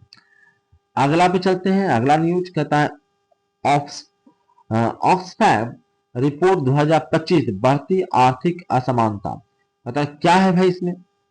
ऑक्सफैम रिपोर्ट 2024 क्या है भाई? दुनिया के 5 सबसे अमीर व्यक्तियों की संपत्ति है जो है वो 2020 से दुगनी हो गई है। तो दुनिया के 5 सबसे अमीर लोग हैं ना, उसकी संपत्ति और बढ़ती जा रही है। अमीर लोग और अमीर होते जा रहे हैं और गरीब लोग और गरीब होते जा रहे हैं। तो जो 5 सबसे अमीर आदमी जो है उसकी संपत्ति 2020 से इस अभी जो हुई है वो दुगनी हो गई है। ठीक है, भारत में उच्चतम 1% आबादी के पास कुल संपत्ति का बहुत बड़ा हिस्सा है। महिलाएं और श्रमिक वर्ग सबसे अधिक प्रभावित हैं इससे। इंफॉर्मेशन से पता लग रहा है कि भैया पैसा पहुंचाना पड़ेगा, ऊपर वाले से पैसा छीनना पड़ेगा, नीचे वाला पैसा पहुंचाना पड़ेगा, नहीं तो आंदोलन हो जाएगा। फिर वही वाला साम्यवाद वाला आंदोलन हो जाएगा, कम्युनिस्ट वाला आंदोलन हो जाएगा कि पैसा बांट दो, डिस्ट्रीब्यूट कर दो। फिर गरीब लोग कहेगा ना कि उसके पास पैसा ज्यादा है, ठीक है, हमारे पास हमको सारा खाने पीने का रोजी नहीं है, और वो जो है वो सोना पे सो रहा है, सोना का घर बनाए हुए हैं। ठीक है, तो ऐसा क्यों हो रहा है? भैया वो कमा रहा है, पैसा तो पैसा बन रहा है, और क्या हो रहा है? पैसा से ही पैसा ना बनता है, तो पैसा है नहीं, तो पैसा नहीं बना पा रहा है, जो काम हम नहीं कर पा रहे, मेहनत तो कर रहा है, तो पैसा नहीं मिल पा रहा है इस लोगों को। ठीक है, तो उपाय क्या है? सरकार क्या करती है कि भर भर के लोगों से टैक्स वसूले। लोग तेरे पास ढेर पैसा, ढेर कमाना है, अब क्या कर रहा है बेचारा, बैठा हुआ है, मुकेश अंबानी पैसा आ रहा है, अब उसकी क्या गलती है उसमें? वो अमीर हो रहा है, उसकी क्या गलती है? उसने इंफ्रास्ट्रक्चर बनाया है, उससे अमीर हो रहा है। अब सरकार से तू इतना पैसा करेगा क्या? तू एक काम करना, LIC करा ले। ठीक है, अरे ये डूब जाएगा, आप हेल्थ इंश्योरेंस तुम करा लो, ढेर पैसा हो गया तुम्हारे पास। ठीक है सर, हमको हेल्थ इंश्योरेंस भी है, सब सब कुछ है। ठीक है, एक काम करवा लो, FD करा लो। ठीक है, यानी पैसा हमको दे दो। ठीक है, हम उस पैसे से क्या करेंगे? बिजनेस करेंगे, और फिर बिजनेस करेंगे तो ग्रो करेगा देश। ठीक है, यानी कि तुम हमको पैसा कैसे दे दो? ठीक है, कैसे नहीं दे रहे हैं, कुछ कुछ नहीं दे रहा है, रुक। ठीक है, तुम्हें टैक्स लगा देंगे। फिर कहेंगे देखो एक काम करो, तुम पर इतना टैक्स देना है, उससे बढ़िया क्या कर लो, तुम समाज सेवा कर लो। जहां भी मंदिर मस्जिद जो भी है, जो भी आपके हॉस्पिटल्स हैं, जहां पे भी आप दान दे सकते हो वहाँ दान दे दो। ठीक है, यानी पैसा तुम अपने यहाँ से हटाओ सकते हैं। ठीक है, अमीर आदमी पैसा हटा सकते हो। ठीक है, अब कहोगे सर इतना मेहनत अमीर बना है वो हटाएगा क्यों? नहीं हटाएगा, सरकार ले लेगा, टैक्स वसूलेगा। कैसे तो टैक्स वसूलेगा? तुम्हारा इनकम बहुत ज्यादा, तुमसे तो हम भैया 80% 90% टैक्स वसूलेंगे। 50% तक टैक्स लगता है, पता है? 50% तक जरूरी है। ठीक है, जरूरी है कि अमीरों से पैसा वसूला जाए, गरीबों से तुम लोगों से पैसे नहीं लिया जाता। 2,000 तक फ्री, 7,000 तक फ्री, 7,000 नहीं, 7 लाख तक फ्री। ठीक है, 8 लाख तक फ्री। इसको कोई टैक्स ही नहीं लिया जाता है, अमीरों से टैक्स लिया जाता है। ठीक है, लोग वो लोग भी दुखी है कि भैया हमसे क्यों टैक्स ज्यादा लेते हो, वो लोगों से टैक्स क्यों नहीं लेते हो? ठीक है, क्योंकि समरसता बना रहे। ठीक है, और वही पैसा क्या होगा, उन गरीबों को सरकार अनाज दे देगी। ठीक है, ढेर सारी सुविधाएं देगी, मकान बना देगी या मकान में रहने के लिए दे देगी। ठीक है, तो गरीबों के लिए सरकार उस पैसों से काम करेगी। ठीक है, तो बहुत प्रभावित तो वही देखा जा रहा है रिपोर्ट से कि भैया बहुत ज्यादा मेरे के पास पैसा हो गया, उससे पैसा छीन लो। ठीक है, ऊपर से अमीरों के पास बहुत ज्यादा पैसा हो जाता है, तो एक और दिक्कत है, सरकार को भी नियंत्रित करेगा। ठीक है, पैसा देगा इलेक्शन लड़ाने के लिए, अपना जैसा कानून बनवाएगा, व्यवस्थाएं अपनी जैसा कर लेगा, तो बहुत दिक्कत होगा। एक लोगों के पास ज्यादा पैसा इकट्ठा होने से अच्छा भी है कि भैया वो बिजनेस करेगा, तो बिजनेस करेगा 10 को नौकरी देगा। लेकिन दूसरा बहुत ज्यादा पैसा हो गया तो करप्शन ही बढ़ेगा, बहुत ज्यादा अव्यवस्था भी आ जाएगी। तो बहुत सब चीज का अपना पॉजिटिव और निगेटिव पक्ष होता है। समस्याएं क्या है? कहता है शिक्षा, स्वास्थ्य और भोजन की असमानता उपलब्ध हो जाएगी। ठीक है, कोई बढ़िया चीज खा रहा है, किसी बेचारे को खाने को नहीं मिल रहा है। अगला है आर्थिक वृद्धि का लाभ सिर्फ अमीरों तक ही सीमित रहेगा। ठीक है, विकास हो रहा है तो विकास का लाभ सिर्फ ले पाएगा कौन? अमीर। ठीक है, बढ़िया सा तुमने रेस्टोरेंट बना दिया, लेकिन उसमें जा पाएगा कौन? अमीर, क्योंकि पैसा उसी के पास है। वो इतना महंगाई बढ़ा देगा कि गरीब लोग उस सुविधाओं का आनंद ले ही नहीं पाएंगे। सुझाव क्या है? वित्तीय पुनर्वितरण। ठीक है, रीडिस्ट्रीब्यूशन ऑफ वेल्थ। अब ये बहुत मुश्किल था, पैसा लेके तुम फिर से बांट दोगे, ये बहुत मुश्किल था। ठीक है, लेकिन करना पड़ेगा, तरीका बनाना पड़ेगा। सीधे सीधे लेके बांटने लोगों तो दिक्कत हो जाएगा। लेकिन सरकार क्या कर रही है? कर ही रही है, आपको अलग ढंग से पैसा दे रही है। ठीक है, स्कॉलरशिप देती है बच्चों को पढ़ने के लिए। कहाँ से पैसा ला रहा है? अमीरों से ही ना, अमीर से पैसा खींच रहा है और तुमको पैसा दे रहा है। कभी स्कॉलरशिप दे रहा है बच्चों को पढ़ने के लिए, लड़कियों को पैसा दे रहा है, साइकिल दे रहा है। ठीक है, लाडली बहना योजना चला रहा है। ठीक है, बहुत सारे तरीकों से आपको पैसा देने की कोशिश कर रहा है, ठीक है। उसके बाद लोन देने की कोशिश कर रहा है, विश्वकर्मा योजना लाया कि भैया कोई काम धाम कर रहे हो तो हम पैसा दे देंगे, सरकार पैसा देने के तैयार है। ये पैसा कहाँ से ला रहा है? ठीक है, ये सारा पैसा अमीरों का पैसा है जो आपको दिया जा रहा है ताकि आप भी उस व्यवस्था में आ जाइए। अपनी कुछ करने नहीं चाहते तो सरकार ऐसे ही पैसा तुमको फेंक के तो नहीं रही है, फिर भी तुमको दे रहा है भैया। कुछ नहीं कर रहे हो तो भैया कोई नहीं, गरीब परिवार से हो तो जाओ और जाके बीपीओ से खाना वाना अनाज वनाज उठाओ और खाओ, मरो तो कम से कम नहीं। तो सारा व्यवस्था सरकार दे रही है पर तुम लोग लेना ही नहीं चाहते हो। तो अगला है बड़े कॉर्पोरेशन पर टैक्स लगाइए, ठीक है, जो ज्यादा पैसा कमा रहा है, ठीक है, उस पर टैक्स लगाइए भर भर के। अगला है सार्वजनिक शिक्षा और स्वास्थ्य में निवेश करिए, ठीक है। सार्वजनिक पैसा यहाँ पे कमाए ना, तो पैसा कमाए क्या करो कि आप सार्वजनिक शिक्षा में निवेश करिए और स्वास्थ्य में निवेश करिए। निवेश करने का मतलब है गरीबों को भी फ्री में इलाज दीजिए, ठीक है। वो नहीं करा पा रहा है तो वहाँ पैसा कहाँ से लेना? तो मोदी जो किए हैं, आयुष्मान योजना लाए हैं, 5-5 लाख रुपया दे रहे हैं आपको इलाज कराने के लिए। इलाज कराइए और साल भर में 5 लाख रुपया ले जाइए। ये 5 लाख का जो बीमा सरकार ने किया है आपका, ये किसके पैसा पे किया है? ठीक है, यही अमीरों के पैसा से ना दे रहा है पैसा, और कहाँ से दे रहा है पैसा? ठीक है, तो स्वास्थ्य सुविधाएं भी देने की सरकार कोशिश कर रही है। तो इनफॉर्मेलिटी लाने की कोशिश सरकार कर रही है, पर फिर भी अमीर अमीर होता जाता है, उसका वृद्धि है, वो कर रहा है, अमीर से अमीर बनता जा रहा है, क्या करेगा? कितना पैसा छीनेगा? ठीक है, जो भी नियम बनाएगा वो पूरे देश में ना लागू होगा, एक स्पेशल एक मुकेश अंबानी तो नियम बनेगा नहीं। ठीक है, तो भाई बाकी लोग को क्या ना शुरू कर दोगे? टैक्स बढ़ा देगा सरकार तो क्या ना शुरू कर दोगे? ये क्या हो रहा है हमारे पास? ठीक है, टैक्स बढ़ गया है। चलिए अगला टॉपिक, अगला है जीनोम इंडिया परियोजना, भारतीय विविधता की वैज्ञानिक पहचान। परियोजना का क्या उद्देश्य है? देश में 10,000 नागरिकों का डीएनए अनुक्रमण, ठीक है, जीनोम सीक्वेंसिंग करना, जिससे रोगों की प्रवृत्ति और अनुवांशिक विविधताओं को समझा जा सके। हम लोग कर क्या रहे हैं? ठीक है, हम लोग डीएनए की स्टडी कर रहे हैं, जिसको हम कह रहे हैं, और डीएनए में सुधार कर रहे हैं ताकि बीमारियों से बचा जाए। बीमारियों को दूर करने का हम डीएनए तरीका खोजने जा रहे हैं, जीनोम इंडिया का परियोजना ला रहे हैं, ठीक है।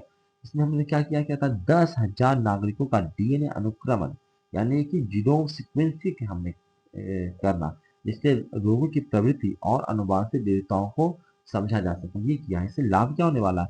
तथा निजीकृत चिकित्सा, पर्सनलाइज्ड मेडिसिन में मदद मिलेगी, ठीक है। हमारे पास डीएनए एनालिसिस है तो सबको, कौन आदमी को कौन सा मेडिसिन देना चाहिए, वो स्पेसिफिक इंसान के लिए स्पेसिफिक मेडिसिन बनेगा, ठीक है, यानी कि स्पेसिफिक टाइप के इंसान के लिए। कैंसर, हृदय रोग, मधुमेह जैसी रोगों की पहचान और रोकथाम में सहायता मिलेगी। भारतीय जनसंख्या की विविधता का वैज्ञानिक अध्ययन कर पाएंगे, ठीक है, कि भाई इतनी शायद बड़ा जनसंख्या है तो कितने कितने प्रकार के लोग रहते हैं। हो सकता है कि इतना बार लोग ये दवाई असर करता है और इतनी बार आधी बार यही दवाई असर नहीं करता है। तो यही चीज वो देखना चाह रहे हैं, स्टडी इसी चीज का चल रहा है, जीनोम इंडिया परियोजना। चलिए आगे बढ़ते हैं। कहता है ये अनुसंधान करने वाली सरकारी संस्था कौन है, संबंधित संस्था कौन है? तो कहता आईआईटी बंगलुरु, ठीक है, सीएसआईआर, एम्स सहित कई विश्वविद्यालय, ये संस्थाएं जो है वो ये जो रिसर्च चल रहा है इसमें लगा हुआ है। ठीक है, आगे चलते हैं। कहता भारत में लौह युग यानी कि आयरन एज, नई खोजों और ऐतिहासिक महत्व क्या है भाई? कहता समाचार में आखिर क्यों है ये? कहता तमिलनाडु में खुदाई हुआ और खुदाई के दौरान पता लगा कि भारत में लौह युग की शुरुआत जो हुई थी वो 1345 ईस्वी पूर्व ही हो गई थी। ले ईसा मसीह बने भी नहीं, ईसा मसीह जन्मे भी नहीं, और हमारे यहाँ लौह युग आ गया था, लोहे के समान बन रहे थे, ठीक है। और कब का? ईसा के जन्म से 2345 ईस्वी पूर्व, यानी ईसा के मरने के बाद हम 225 ही साल बिता पाए हैं अभी तक, ठीक है। और कह रहा जितना साल ईसा के जन्म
सॉरी बीच में साउंड शायद चला गया था तो मैं फिर से इसको रिकॉर्ड कर रहा हूँ। कहता है राष्ट्रीय डिजिटल स्वास्थ्य मिशन NDHM, ठीक है, NDHM हेल्थ सेक्टर की क्रांति के रूप में लिया जा रहा है। कहता है NDHM क्या है, कहता है भारत सरकार की एक पहल है जिसमें हम डिजिटल माध्यम से हेल्थ रिकॉर्ड को एकत्रित करने की कोशिश कर रहे हैं। जैसे आभा कार्ड का नाम सुना होगा, ठीक है, AB आभा, आभा कार्ड का नाम सुना होगा, आपका बना हुआ होगा। इसमें क्या करते हैं, जिसका जितना मेडिकल हिस्ट्री है आपका, कहाँ इलाज हुआ, क्या हुआ, कहाँ दवा चढ़ा, कहाँ कौन कौन दवा चल रहा है, ठीक है, शुगर है, क्या क्या बीमारी है, सब के सब आपके आभा कार्ड में सेव रहता है। ठीक है, आपको वहाँ पे डॉक्टर को बताने की जरूरत नहीं है, वो आपका आभा ID एक्सेस करेगा, आधार कार्ड दिया तुमने उससे जुड़ा हुआ है, ठीक है, आभा कार्ड एक्सेस करेगा और देख लेगा कि भैया इससे क्या क्या सर्जरी हुआ है, क्या क्या इसका परेशानी है, पूरा मेडिकल हिस्ट्री चेक कर लेगा। ठीक है, बार बार आपको टेस्ट कराने से बच जाओगे। जैसे जहाँ गए वहाँ का इसको शुगर है कि नहीं है, पता कैसे चले भाई, आपको खून चढ़ाना है, कौन सा खून चढ़ाएं जी, तो आपके पास सारा का सारा मेडिकल डिटेल उसमें रहेगा आभा कार्ड में। ठीक है, तो ये हर नागरिक को मिलेगा एक हेल्थ कार्ड। ठीक है, डॉक्टर, अस्पताल, प्रयोगशाला एकीकृत सिस्टम से जुड़ेंगे, मरीज कहीं भी जाकर अपनी हेल्थ हिस्ट्री दिखा सकेगा। ठीक है, तो ये इसका फ़ायदा है। तथा लाभ बताइए सर। तथा लाभ है कि सुलभ और सटीक इलाज हो पाएगा। ठीक है, गलतियां नहीं हो पाएगी इसमें, सरकारी योजनाओं का सही से लाभ मिल पाएगा। ठीक है, मेडिकल फाइल्स की भूल भुलैया खत्म होगी। ठीक है, तकनीकी आधार, कहता है यह मिशन आधार कार्ड, मोबाइल नंबर और डिजिटल लॉकर से जुड़ा हुआ है। ठीक है, आधार कार्ड में सबसे बड़ा आधार नंबर दीजिए, मोबाइल नंबर से दीजिए, OTP आएगा और डिजिटल लॉकर की मदद से पूरा डिटेल्स उसको मिल जाएगा। ठीक है, अगला देखिए, अगला है UDISE प्लस। ठीक है, UDISE प्लस रिपोर्ट 2023-24 स्कूली शिक्षा के तस्वीर। ठीक है, UDAS जो आया है, ये अगर आप स्कूल कोचिंग से जुड़े हुए हैं और खासकर स्कूल से जुड़े हुए हैं, आप प्राइवेट हो या सरकारी हो, तो आपको इसके बारे में पता होगा। ये है unified district information system for education plus, ये प्लस भी आ गया है। ठीक है, ये क्या है भाई, इसके बारे में चर्चा करते हैं। UDIS यानी कि unified district information system for educational plus देश में शिक्षा से जुड़े डेटा को ऑनलाइन रूप से संग्रहित करने की प्रणाली है। सबका डेटा संग्रहित कर रहा है आपके पास। अब आपके पास होगा अपार ID जिसमें सारा एजुकेशनल डेटा सेव होगा। ठीक है, कहता मुख्य निष्कर्ष क्या निकला, कहता 2023-24 में 24.8 करोड़ छात्र स्कूलों में नामांकित, पिछले वर्ष से कमी हुई। जो डेटा मिला है सरकार को उसके अनुसार ये बता रहा है। ठीक है, ड्रॉप आउट रेट सबसे ज़्यादा कक्षा 2 से 12 में रही है। ठीक है, 9 से 12 कक्षा के दौरान सबसे ज़्यादा ड्रॉप आउट बच्चों ने किया। ठीक है, प्रारंभिक कक्षाओं यानी कक्षा 1 से 2 में शून्य ड्रॉप आउट। ठीक है, 1 से 2 पहला से दूसरा कक्षा में जाए तो उसमें शून्य ड्रॉप आउट हुआ, यानी कि आंगनवाड़ी बच्चों का सीधा प्रवेश जहाँ होता है, ठीक है, वहाँ पे 1 से दूसरा कक्षा में गया तो कोई बच्चा ड्रॉप आउट नहीं किया है। तो ये सब चीज़ें हमें देखो इन्फॉर्मेशन मिल रहा है, डेटा मिला, ये डेटा हमने सेव किया तब ना मिला। GER ग्रॉस एनरोलमेंट रेशन क्या है भाई, कहता माध्यमिक स्तर पर छोड़कर अन्य स्तरों पर मामूली वृद्धि हुई है इसमें। ठीक है, एनरोलमेंट जो कर रहा है उसमें। ठीक है, चुनौतियाँ, कहता उत्तर प्रदेश, बिहार, महाराष्ट्र में सबसे अधिक गिरावट आई है और कुछ राज्यों में स्कूलों का कम उपयोग लोग कर रहे हैं।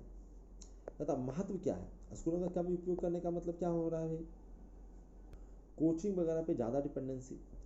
महत्व क्या है भाई, कहते यह रिपोर्ट NEP 2020 की दिशा की प्रगति का मापदंड है। ठीक है, न्यू एजुकेशन पॉलिसी जो 2020 में आई थी उसी के तहत ये सारे कामें हो रही हैं, जो आगे आपको देखने की मिलेगा कि इससे क्या क्या हम लोग ढेर सारे डेटा से हम लोग एनालिसिस कर पाएंगे। ठीक है, जानकारियाँ ले पाएंगे और जानकारियों की मदद से हम नए डिसीजन ले पाएंगे कि देश के विकास के लिए हमें क्या क्या करना चाहिए। ठीक है, कुछ लोगों का हो सकता है निजता का हनन, सब चीज़ एक जगह ला दो, सब चीज़ देख लेगा सब लोग को। ठीक है, लेकिन वो अच्छा भी है। ठीक है, और बुरा भी, अपना अपना सोचना है, लेकिन सरकार तो यूनिफाइड करने जा रही है तो कर रही है, मोदी को कमन वो करेगा तो करेगा। अगला है इसरो, तीसरा लॉन्च पैड, इसरो की नई अंतरिक्ष में छलांग। समाचार में क्या है, क्यों है बात, कहता इसरो ने आंध्र प्रदेश के श्रीहरिकोटा में तीसरे लॉन्च पैड का निर्माण शुरू किया है।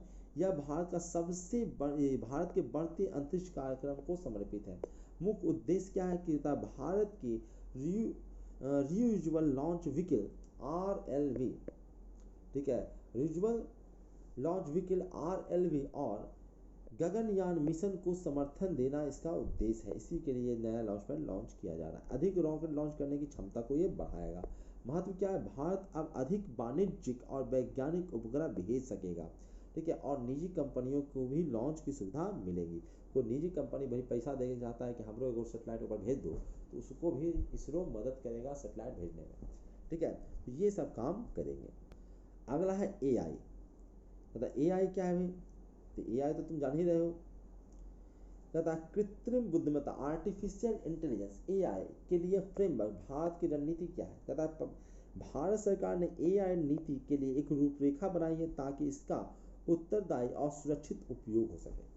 ठीक है, कहता प्रमुख सिद्धांत, कहता AI एथिक्स, नैतिकता, सुरक्षा और पारदर्शिता। कहता AI इस्तेमाल करेंगे लेकिन हमारा ये सब नियम कानून है ना, वो आपका AI को मानना पड़ेगा।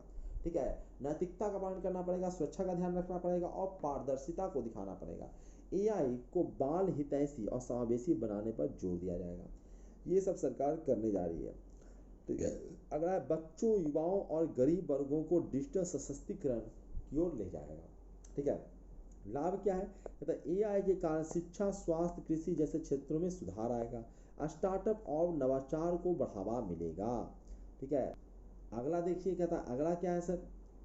कहता अगला भारत में फसल कटाई का त्यौहार, कृषि और संस्कृति का संगम। क्या है भाई? कहता फसल कटाई का त्यौहार किसानों के मेहनत का उत्सव है। ये प्राकृतिक ऋतुओं को परंपराओं के जीवन शैली से जोड़ता है। प्रमुख त्यौहार कौन कौन सा है? ये रेगुलर आता रहता है छोटे मोटे एग्जाम्स में, SSC वगैरह में, तो सबको यहाँ पे आ गया है, तो उसको भी देख लीजिए। कहता है लोहड़ी, जो कि पंजाब में मनाया जाता है, और कब मनाया जाता है? कहता है सर्दी के अंत में और नई फसल की शुरुआत का उत्सव होता है। क्योंकि जानते हो कि ये आपका क्या है जी, सरस्वती पूजा जनवरी में आता है, तो उसी के का साथ आता है आपका फसलों का त्यौहार भी शुरू हो जाता है। ठीक है, आपका आता है मकर संक्रांति, आता है वो भी फसल का त्यौहार है। ठीक है, तो ये सब फसल का त्यौहार है और इसी वक्त आता है, तो उसके लिए हम लोग उसका चर्चा भी कर रहे हैं। ठीक है, साल भर का ये सबसे बड़ा त्यौहार होता है लोहड़ी का, पंजाब में सर्दियों के अंत में और नई फसल की शुरुआत में ये मनाया जाता है। मकर संक्रांति उत्तर भारत में मनाया जाता है, जहाँ हमारे यहाँ भी मनाया जाता है। कहता सूर्य की उत्तरायण में जाने का प्रतीक है और शुभ कार्यों का शुरुआत माना जाता है इसमें। पोंगल तमिलनाडु में मनाया जाता है, याद रखिएगा। 4 दिवसीय कृषि पर्व होता है, सूर्य देव को धन्यवाद दिया जाता है। अगला है भीमथड़ी जत्रा, ये महाराष्ट्र में होता है और महिलाएं, बैलगाड़ी और पारंपरिक लोक जीवन से संबंधित ये है। ठीक है, महत्व, ठीक है, महत्व भाई हमारे यहाँ तो सब चीज़ महत्व से ही चलता है। ठीक है, बिना यूज का तो कोई काम हम लोग करते ही नहीं है। सामाजिक समरसता और पारिवारिक मिलन का अवसर होता है ये। दूसरा है कृषि संस्कृति और जैव विविधता का सम्मान होता है ये। ठीक है, सम्मान करने के लिए हम इसका इस्तेमाल करते हैं। अगला टॉपिक मैन्युफैक्चर्ड सैंड। ये क्या है सर? मैन्युफैक्चर्ड सैंड, कहता सैंड जानते हो बहुत जरूरी है। आपको अगर बिल्डिंग बनाना है, घर द्वार बनाना है, तो सैंड की जरूरत है। तो सैंड भैया, सैंड यहाँ चोरी चोरी चोरी होके बिक रहा है। सैंड माफिया लोग बन गए हैं, कहीं भी खोद खा के सैंड निकाल लेता है। खोदने से भैया वो जमीन धंस ना गया, वहाँ नुकसान हो गया, वो गड्ढा हो जाएगा, फिर सरकार को भरना पड़ेगा, नहीं तो पानी जम जाएगा। ठीक है, तो सैंड की चोरी हो रही है। तो अब क्या हो गया है? कहता मैन्युफैक्चर्ड सैंड, अब सैंड भी बनाया जा रहा है। मैन्युफैक्चर्ड सैंड रेत का पर्यावरण अनुकूल विकल्प। ठीक है, अब पहले रेत तुम काट काट के ले आते थे कहीं से, और कहीं अपना मकान बनाया जाता, कहीं गड्ढा होता जा रहा है, कहीं कहीं कहीं का जमीन धंसता ना जा रहा है। तो उपाय क्या है? कहता अब सैंड जो है वो बनाइए, लैब में बनाइए सैंड। तो ये जो है वो रेत का पर्यावरण अनुकूल विकल्प है, ये मैन्युफैक्चर्ड सैंड।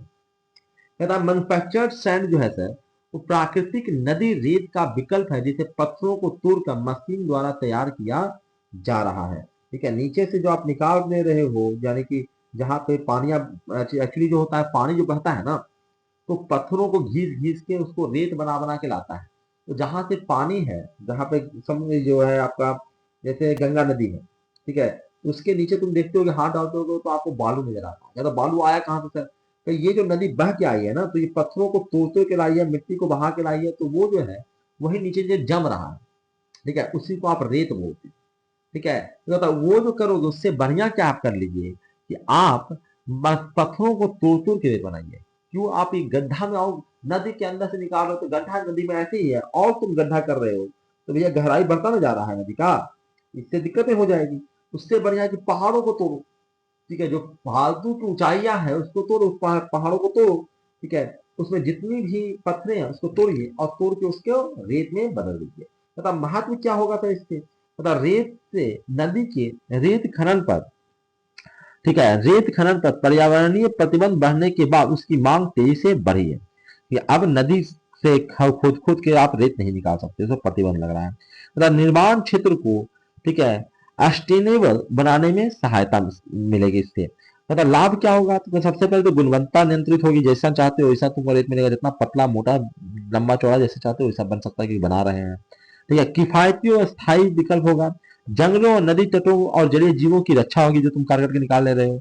ठीक है, तो ये सब फायदा होगा। कहता भारत की स्थिति बताइए, कहता भारत की स्थिति में कर्नाटक, तमिलनाडु, महाराष्ट्र जैसे राज्यों ने इसके उत्पादन और उपयोग को बढ़ावा दिया है। ठीक है, आर्टिफिशियल सैंड का इस्तेमाल करिए, मैन्युफैक्चर्ड सैंड का इस्तेमाल करिए। ठीक है, ये जो है वो जमीन से जो खोद खोद के निकाल लेते हो सैंड, उसका इस्तेमाल नहीं करना, वो बैन होते जा रहा है, धीरे धीरे बैन हो भी जाएगा। अगला देखिए, मतलब अगला है सुकन्या समृद्धि योजना, बेटियों के भविष्य की बचत योजना। सुकन्या समृद्धि योजना, हो सकता है आपसे पूछ दे कि सुकन्या समृद्धि योजना जो क्या है, किससे संबंधित है। ठीक है, कहता है यह जो है ये योजना बेटियों के लिए विशेष बचत योजना है, जिसे भारत सरकार ने 2015 में बेटी बचाओ बेटी पढ़ाओ अभियान के तहत शुरू किया था। मुख्य विशेषता क्या है भाई, कि 10 वर्ष से कम उम्र की बेटियों के लिए खाता खोला जा सकता है। न्यूनतम जमा राशि जो है वो 250 रुपया से आप शुरू कर सकते हैं, और अधिकतम आप 1.5 लाख प्रति वर्ष जमा कर सकते हैं उसमें। सरकार द्वारा निर्धारित ब्याज आपको मिलेगा उसमें, और लगभग 8% के आसपास आपको इंटरेस्ट मिल सकता है। ये ऐसा नहीं फिक्स है, ये परिवर्तनीय है। ठीक है, यानी कि आप कितना पैसा जमा किए उसके आधार पर मिलेगा आपको। कर में छूट मिलेगा, अगर आपने सुकन्या समृद्धि योजना के तहत आपने बचत योजना बनाया है, अपना अकाउंट खुलवाया है, तो आपको टैक्स में भी छूट मिलेगा। ठीक है, धारा 80C के तहत। ठीक है, मेच्योरिटी होने पर, बेटी के 21 वर्ष होने पर या विवाह के संपन्न होने पर ये मेच्योर हो जाएगा। जैसे 21 साल हो, 21 साल से पहले शादी करना नहीं है, ठीक है, तो 21 साल की हो जाएगी तो मेच्योर हो जाएगा, और वो पैसा आप निकाल सकते हो। ठीक है, 10 वर्ष की बेटी है तो शुरू करिए, और जैसे 21 वर्ष की होती है तो पैसा निकाल लीजिए, आपको पैसा मिल जाएगा। ठीक है, लाभ क्या है, सुरक्षित और सुनिश्चित रिटर्न मिलेगा आपको। ठीक है, कोई आपको म्यूचुअल फंड और क्या कहता है उसको, शेयर मार्केट में आपको डालने की जरूरत नहीं है, वहां पे पैसा घट भी ना सकता है। कहता है वो नहीं करिए, आप सीधे सीधे क्या करिए, कहता भारत सरकार आपको दे ही रहा है कि 8% तो वहां पे डालिए, और वो आपको एक बार जोड़ घटा के, जब बेटी आपका मेच्योर शादी करने लायक हो जाएगी, तब उसको आप वो पैसा आपको 21 वर्ष के बाद आप कभी भी निकाल सकते हैं। ठीक है, बेटी के शिक्षा और विवाह के तैयारी पर आपको सहायता मिलेगी, आर्थिक सहायता मिलेगी, वहां पे पैसा आप निकाल सकते हो उस वक्त। बेटी को जब पढ़ाना हो हायर एजुकेशन के लिए, 21 वर्ष तो भैया नहीं निकलेगा वो, ये 21 वर्ष की होने पर विवाह के समय आप निकाल सकते हैं इसको। अगला योजना, अगला योजना है कंपाल घोषणा पत्र, वैश्विक दक्षिण की आवाज। समाचार में क्यों है, कहता अलायंस फॉर पीपुल्स एजेंडा द्वारा 2024 में कंपाला यानी कि युगांडा में यह घोषणा की गई। मुख्य बातें क्या है, कहता यह घोषणा पत्र वैश्विक दक्षिण के देशों की एकजुटता को दर्शाता है। इसमें औपनिवेशिक आर्थिक ढांचे के प्रतिरोध और स्वतंत्र नीति निर्माण की बात की गई है। महत्व क्या है, कहता भारत जैसे देशों की स्थायी विकास और न्याय आधारित वैश्विक व्यवस्था की ओर प्रेरित करता है। जलवायु न्याय, सार्वभौमिक स्वास्थ्य, शांति और डिजिटल समानता पर यह बल देता है।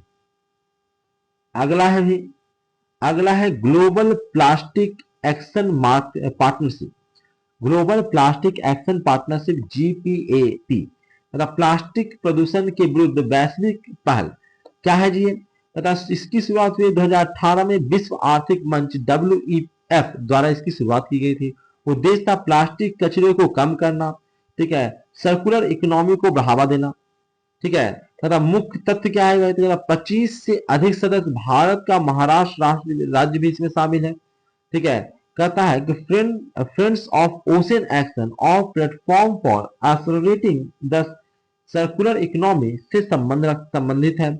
महत्व क्या है, कहता है सार्वजनिक निजी भागीदारी से काम करता है और नीति निर्माताओं, उद्योगों और समाज को एक मंच पर लाता है। ये अगला है LEADR रिपोर्ट 2024, कहता भारत में लॉजिस्टिक प्रदर्शन का मूल्यांकन। कहता LEADS क्या है, कहता लॉजिस्टिक एरोस डिफरेंट स्टेट्स। कहता ये क्या है सर, कहता यह रिपोर्ट वाणिज्य और उद्योग मंत्रालय द्वारा जारी किया जाता है। 2024 का संस्करण इस श्रृंखला का 6ठा संस्करण है। मुख्य उद्देश्य है भारत के राज्यों और केंद्र शासित प्रदेशों को लॉजिस्टिक की गुणवत्ता का मूल्यांकन, दूसरा है विश्व बैंक के LPI लॉजिस्टिक परफॉर्मेंस इंडेक्स के समान। ठीक है, लाभ क्या है? राज्यों को अपनी कमजोरियों की पहचान करने और सुधार की दिशा में काम करने का अवसर। दूसरा है उद्योगों और निवेशकों को बेहतर और लॉजिस्टिक वाले राज्यों की जानकारी मिलती है। समग्र लक्ष्य क्या है? तो multi modal logistic ecosystem ecosystem को मजबूत करना। दूसरा क्या है कि भारत को लॉजिस्टिक लागत में कमी के साथ वैश्विक प्रतिस्पर्धा में आगे लाना। अगला जीआई टैग भी बहुत ज्यादा पूछा जाता है कि जीआई टैग जो भी होता है भौगोलिक संकेत, पहचान, संरक्षण और व्यापार। तो एक बार बता देंगे तो अगले महीने से ये जीआई टैग का डेफिनेशन वगैरह नहीं बताएंगे। द जीआई टैग क्या है? तो कहता है इसको कहते हैं ज्योग्राफिकल इंडक्शन। ठीक है, कहता है ज्योग्राफिकल इंडक्शन क्या होता है? कहता है किसी उत्पाद को भौगोलिक उत्पत्ति और उससे जुड़ी गुणवत्ता या प्रतिष्ठा को दर्शाने वाला चिन्ह होता है। जीआई टैग हमने दे दिया कि यानी कि ये जो चीज है वो यहाँ का ही है। जैसे बासमतिया चावल, बनारसी पान, ठीक है, ये किसी पर्टिकुलर जैसे चाय, दार्जिलिंग का चाय, ठीक है, तो दार्जिलिंग का चाय का के कोई और जगह का चाय नहीं दिख सकता है, तो उसको जीआई टैग मिला हुआ वहां पर। तो उदाहरण दिया गया दार्जिलिंग का चाय, कोल्हापुर चप्पल, नागा मिर्च, ठीक है, बनारसी सिल्क, असम नींबू, काला चावल जो कि मणिपुर का है। ठीक है, तो ये सब है। कहता महत्व क्या है? कहता स्थानीय उत्पादकों को कानूनी संरक्षण मिला है। ठीक है, कि वहां के लोग उस चीज को उत्पादन कर रहे हैं, उसके नाम पर दूसरा लोग ना बेचा सकते। तो स्थानीय उत्पादकों को कानूनी संरक्षण देता है जीआई टैग। निर्यात में बढ़त, जैसे कि नागा मिर्च का यूके और असम नींबू का इटली में निर्यात होता है, याद रखिएगा। सरकारी पहले क्या है? कहता अतुल भारत के अमूल खजाने। ठीक है, टैगलाइन, ये टैगलाइन दिया गया अतुल भारत के अमूल खजाने से। ये मोदी जी कहते रहे कि हर एक जिला, हर एक डिस्ट्रिक्ट जो है वो किसी एक चीज के प्रोडक्शन में उसके महारत हासिल होनी चाहिए। यानी ये जो है उस वहां जाए तो कहता है ना कि यहाँ का जो सबसे बेस्ट चीज वो खिलाओ। तो यहाँ का बेस्ट चीज क्या है? तो ये होना चाहिए, यहाँ का बेस्ट चीज कौन है ये होना चाहिए। हर एक हर एक डिस्ट्रिक्ट का एक बेस्ट चीज होना चाहिए कुछ। ठीक है, वहां का बेस्ट प्रोडक्शन कुछ होना चाहिए। अगला है, कहता है ODOP, one district one product. ये योजना भी आपके मोदी जी के शुरू किया हुआ है कि हर एक डिस्ट्रिक्ट के लिए एक प्रोडक्ट होना चाहिए। कहता ONDC के माध्यम से जीआई उत्पादों का ई मार्केटिंग किया जा रहा है। 2030 तक 10,000 जीआई टैग का लक्ष्य रखा गया कि 10,000 हम जीआई टैग देंगे। ठीक है, यहाँ के लिए यही प्रसिद्ध है। ठीक है, वो दूसरा जो स्टेट है या दूसरा जो डिस्ट्रिक्ट है वो दूसरा प्रोडक्ट में घुसे। ठीक है, उसी प्रोडक्ट के पीछे ना घुसे। ठीक है, तो हर एक डिस्ट्रिक्ट अगर कुछ नया चीज बना रहा होगा तो हमको हमारा देश तुरंत के तुरंत तरक्की कर जाएगा। और ये भी चीज समझने की जरूरत है कि अगर एक ही चीज, अगर सभी लोग वहां के आसपास के लोकल लोग हैं वो एक ही चीज को बनाने पर फोकस करेंगे तो उसमें महारत भी हासिल कर लेंगे। ठीक है, जैसे निश्चलगंज का पेड़ा। ठीक है, तो निश्चलगंज का पेड़ा जो है वो वहां के लोग बहुत दिनों से पेड़ा बनाते जा रहे हैं, इसी चीज में लगे हुए हैं। ऐसा तो नहीं कि पेड़ा बना रहा है तो वो रसगुल्ला नहीं बना सकता है, बना सकता है। ठीक है, लेकिन वो क्वालिटी, अगर एक ही चीज बना रहे हो तो उसमें क्वालिटी इंप्रूव होगा। ठीक है, अगला है कुंभ मेला और भारत रणभूमि मिशन। कुंभ मेला काफी चर्चा में रहा। ठीक है, पूरी दुनिया ने देखा कुंभ मेला को। ठीक है, तो इस चीजों को काफी इंपॉर्टेंट हो गया है ये। मतलब यूनेस्को UNESCO द्वारा मानवता की अद्भुत सांस्कृतिक विरासत घोषित किया गया इसको। ठीक है, ये काफी इंपॉर्टेंट है। कुंभ मेला को बहुत ज्यादा चर्चा में रहा है ये। 12 वर्षों के चक्र में प्रयागराज, हरिद्वार, उज्जैन और नासिक में होता है। 12 वर्षों के अंतराल पर होता है। और कहाँ का होता है? प्रयागराज में, हरिद्वार में, उज्जैन में और नासिक में घूम घूम के होता है। 2025 में कुंभ मेला कहाँ लगा था? प्रयागराज में। तो पता ही होगा आपको। भारत रणभूमि मिशन, ये क्या है? कहता है संस्कृति मंत्रालय की पहल है। भारत की ऐतिहासिक युद्ध भूमियों का डिजाइन और डॉक्यूमेंटेशन और स्मारक निर्माण हुआ है। उद्देश्य राष्ट्रीय स्मृति, सैन्य परंपरा और गौरव का सम्मान देना। यह है भारत रणभूमि मिशन। अगला है राष्ट्रीय खेल पुरस्कार 2023। कहता राजीव गांधी खेल रत्न दिया गया यहाँ दिया चक्रवर्ती को बैडमिंटन में। अर्जुन पुरस्कार विभिन्न खिलाड़ियों को प्रदर्शन पर आधारित दिया जाता है। ठीक है, द्रोणाचार्य पुरस्कार कोचों को उनके योगदान के लिए दिया जाता है। ध्यानचंद आजीवन उपलब्धि पुरस्कार दिया जाता है। ठीक है, ये पुरस्कारें हैं। और सब पुरस्कारों का धीरे धीरे हम लोग चर्चा करेंगे, इसको थोड़ा सा जल्दी से कंप्लीट करते हैं, काफी लंबा वीडियो हो गया है। नैतिकता टॉपिक, विदेशी सहायता और नैतिक प्रश्न। जब कोई देश या एनजीओ किसी दूसरे देश की विदेशी सहायता देता है तो इससे क्या नैतिक समस्याएं उत्पन्न हो सकती है? ये पूछा गया, जब कोई देश या एनजीओ किसी दूसरे देश को विदेशी सहायता देता है तो क्या नैतिक समस्याएं उत्पन्न हो सकती है? ठीक है, ये नैतिकता वाला, एथिक्स वाला क्वेश्चन समझ लो, ये सी में आता है। ये आपको सिविल सर्विसेज एग्जाम में पूछा जाता है, सब्जेक्टिव वगैरह में। ठीक है, और ऑब्जेक्टिव वगैरह में भी आता है। वहां से क्वेश्चन है कि नैतिकता संबंधित प्रश्न है क्या ये। तथा प्रमुख नैतिक मुद्दे, आश्रिता की संस्कृति, जरूरतमंद देश आत्मनिर्भरता खो सकता है। ठीक है, अगर हर वक्त आप दूसरा को मदद कर दे, जैसे हम क्या करते थे, जो कमजोर बच्चा है अगर तुम उसको बार बार मदद करते रहोगे, कभी भी वो खुद से काम करेगा, वो मदद ही लेता रहेगा। ठीक है, इससे क्या होगा, वो बार बार कमजोर होता रहेगा। तो अगर नैतिकता की बात करें कि अगर बार बार आप मदद कर रहे हो, ठीक है, तो हो सकता है कि वो देश कभी भी आत्मनिर्भर हो ही ना पाए। ठीक है, जैसे रसिया को कहा कि हम एआई चिप जो बनाने के लिए जो चिप चाहिए, ठीक है, वो हम नहीं देंगे। ठीक है, तो देखो डिप्सिक नामक अपना ही एआई बना लिया, अपना ही चिप बना लिया चाइना ने। ठीक है, तो जरूरत ही, आवश्यकता ही आविष्कार की जननी है। अगर सप्लाई दोगे तो आत्मनिर्भर रहेगा, सप्लाई नहीं दोगे तो वो अपना ही डेवलप कर देगा। ठीक है, आगे चलते हैं। कहता राजनीतिक प्रभाव, कहता सहायता देने वाले देश नीति निर्धारण में हस्तक्षेप कर सकते हैं। ठीक है, जैसे मैंने एग्जांपल देता हूं, जब कर्ण और अर्जुन लड़ा, ठीक है, सर्वश्रेष्ठता के लिए, ठीक है, तो दुर्योधन भाई कहा कि भाई अर्जुन कर्ण से नहीं लड़ेगा। कहता है क्यों नहीं लड़ेगा सर? कहता है कि अर्जुन जो है ना वो क्षत्रिय है, राजा है का है, राजकुमार है, और कर्ण जो है ना एक मामूली सा रथ चलाने वाले का बेटा है। ठीक है, यानी कि ये स्तूत है भैया, ये नहीं लड़ सकता है। ठीक है, ठीक है, ये नहीं लड़ सकता है, तो क्या किया जाए भाई? तो कहता है कि वहां पे उछल के आया कौन? कहता है दुर्योधन आया। कहता है ये मेरा मित्र है, इसको हम अंग का राजा बनाते हैं, अंगराज कहलाएगा और लड़ेगा। दूसरी राजा हो गया, राजा किसी धर्म का हो, राजा राजा है और राजा इससे लड़ेगा। ठीक है, अब देखो यहाँ पे मदद तो कर दिया इसने कर्ण का। ठीक है, लेकिन कर्ण क्या हुआ, उसके अधीन, उसके उपकारों के तरह तरह दब गया। ठीक है, अब इसका हर वक्त उसके हर एक कांड में, हर अच्छे बुरे कांड में उसको मदद करना पड़ा। ठीक है, शुरू में यहाँ पे क्या है, कहता है यहाँ पे आए भीष्म। भीष्म कहा कि अरे दुर्योधन, सुने ने, तुम्हारा ये अंग प्रदेश का तुम्हारा है जो तुम दान कर रहे हो। ठीक है, तो तुम दान नहीं कर सकते हो। सबको लगा होगा यार तो कितना बुढ़ाओ, कितना खड़ूस है। ठीक है, इसको भाई वो गरीब आदमी है कर्ण, उसको ये दुर्योधन दान कर रहा था, ये बुढ़ाओ को काहे ला तकलीफ हो रहा है।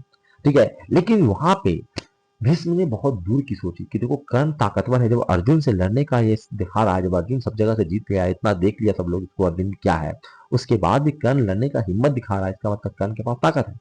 और ये दुर्योधन जो चंडाल है वो इसीलिए मदद करना चाह रहा है इसको, ताकि वो देख लिया कि ये ताकतवर अर्जुन का कांट को हमारे पास कुछ है ही नहीं है, हम पांडव से लड़ेंगे, अर्जुन अकेले हरा देगा हम लोग को। ठीक है, तो उपाय क्या है? उपाय है कि हमारे पास अर्जुन जैसा कोई रहे। ठीक है, उसने देखा कर्ण ही लड़ सकता है अर्जुन से, तो कहता कैसे इसको अपने हम पक्ष में ले ले। ठीक है, इसके लिए उसने जुगाड़ भिड़ाया, और कर्ण को क्या हुआ, पहले तो थोड़ा सा चीज दिया, तो दे के अपने पक्ष में कर लिया। ठीक है, यही दिखाया गया है यहाँ पे। तो राजनीतिक प्रभाव, सहायता देने वाला देश जो होता है ना, जो सहायता ले रहा है, उसे देश के नीति निर्धारण में हस्तक्षेप कर सकता है। ठीक है, जैसे पहले रसिया अटैक किया किस पे, यूक्रेन पे, और कहा अमेरिका की देख कोई दिक्कत है हमारा मदद करबू ना, लड़ लड़े गया। यूक्रेन जो है उल बेचारा लड़े गया किससे, रसिया से। इसको खूब सारा हथियार दिया, ले पैसा ले पैसा ले, इतना उधारी लेना ले, कोई दिक्कत नहीं। अब कहा कि ए यूक्रेन सुन, इतना उधारिया लेनी है, चुकैती कौन? ठीक है, कि हम कहाँ से चुकाएंगे, हम तो गरीब आदमी, ऐसी यहाँ रसिया मारे जा रहा है हमको, हम कहाँ से देंगे पैसा? कि एक काम करो, तुम्हारे पास ढेर सारे नेचुरल रिसोर्सेस है, सब हमको दे दो। ठीक है, इसका सब हथियार लिया। ठीक है, तो ये मदद करना अच्छी बात नहीं, मदद देना अच्छी बात नहीं है। जब तुम्हारे पास कोई विकल्प ना हो तभी मदद लिया करो। ठीक है, और कोशिश यही रहना चाहिए कि किसी की मदद हमें ना पड़े। ठीक है, और मदद लेते हो तो दूसरे का मदद देकर उसको चुका दो। ठीक है, ताकि वो तुम्हारे अंदर हस्तक्षेप ना कर पाए, तुम उसको गुलाम ना बन जाओ। ठीक है, दूसरा गोपनीयता और गरिमा का उल्लंघन, अगर तुमसे किसी से मदद लेते हो तो तुम्हारी गोपनीयता खत्म हो सकती है, क्योंकि मदद दिए हो, तुम कष्ट में थे, तुम बताना नहीं चाह रहे थे उसको कष्ट, तुम बता दिए उस देश को कष्ट, तो गोपनीयता तुम्हारा गया। भाई पैसा मांगने गए, बताओगे ना कि क्या तकलीफ है तुमको, काहे पैसा मांगने आ रहे हो, तो गोपनीयता जाएगा। और गरिमा, भैया उधारी ले रहे हो, इज्जत तो गया ना, तो गरिमा का उल्लंघन हो रहा है। ठीक है, तो समाधान क्या है? कहता है सहयोगात्मक सहायता। ठीक है, सहयोगात्मक सहायता मतलब तुम लो तो तुम दो। ठीक है, हम मदद लेंगे, एक हाथ से लेंगे, उसी वक्त कहेंगे कि देख ये हमारा मदद करना, तू करवा ना तो हम हूँ ये वाला मदद करवो। ठीक है, तो मदद इस प्रकार से करिए, सहयोगात्मक सहायता करिए, पार्टिसिपेटरी एड मॉडल का को अपनाइए। दूसरा कहता है स्थानीय संस्कृति और निर्णय प्रक्रिया का सम्मान करिए। ठीक है, अगर मदद करते भी हैं तो स्थानीय संस्कृति का आपको सम्मान करना है, निर्णय प्रक्रिया का सम्मान करना है। ऐसा नहीं कि हमको उधारे दिए हैं तो उसके उस पर चढ़ जाए, ये नहीं करना है। कुछ और चीजें पिक्चर में है, अभी तो चर्चा करने काफी बड़ा हो गया। ठीक है, तो विज्ञान संबंधित भी कुछ क्वेश्चन चर्चा में है, अभी 2000 जनवरी 2025 में चर्चा में था, उसको नेक्स्ट वीडियो में डिस्कस करेंगे। वो नाम दे देते हैं ताकि तुम खुद से कुछ छानबीन कर सकते हो, तब तक तो कर लो। न्यूरोमॉर्फिक डिवाइस, न्यूरोमॉर्फिक डिवाइस कहता है ये क्या है सर? कहता है ऐसे इलेक्ट्रॉनिक चिप जो मस्तिष्क की तरह काम करता है उसको कहता है न्यूरोमॉर्फिक डिवाइस। ठीक है, तो ऐसे डिवाइसेस हम बना रहे हैं जो दिमाग की तरह सोच सके। ठीक है, भविष्य में सुपर कंप्यूटिंग, रोबोटिक्स और एआई का उपयोग हम इसमें कर पाएंगे, न्यूरोमॉर्फिक डिवाइसेस में। टाइटेनियम धातु के बारे में हम लोग थोड़ा सा अगले वीडियो में डिस्कस करेंगे। इस वीडियो लेक्चर में इतना ही रखते हैं, बहुत बड़ा हो गया है।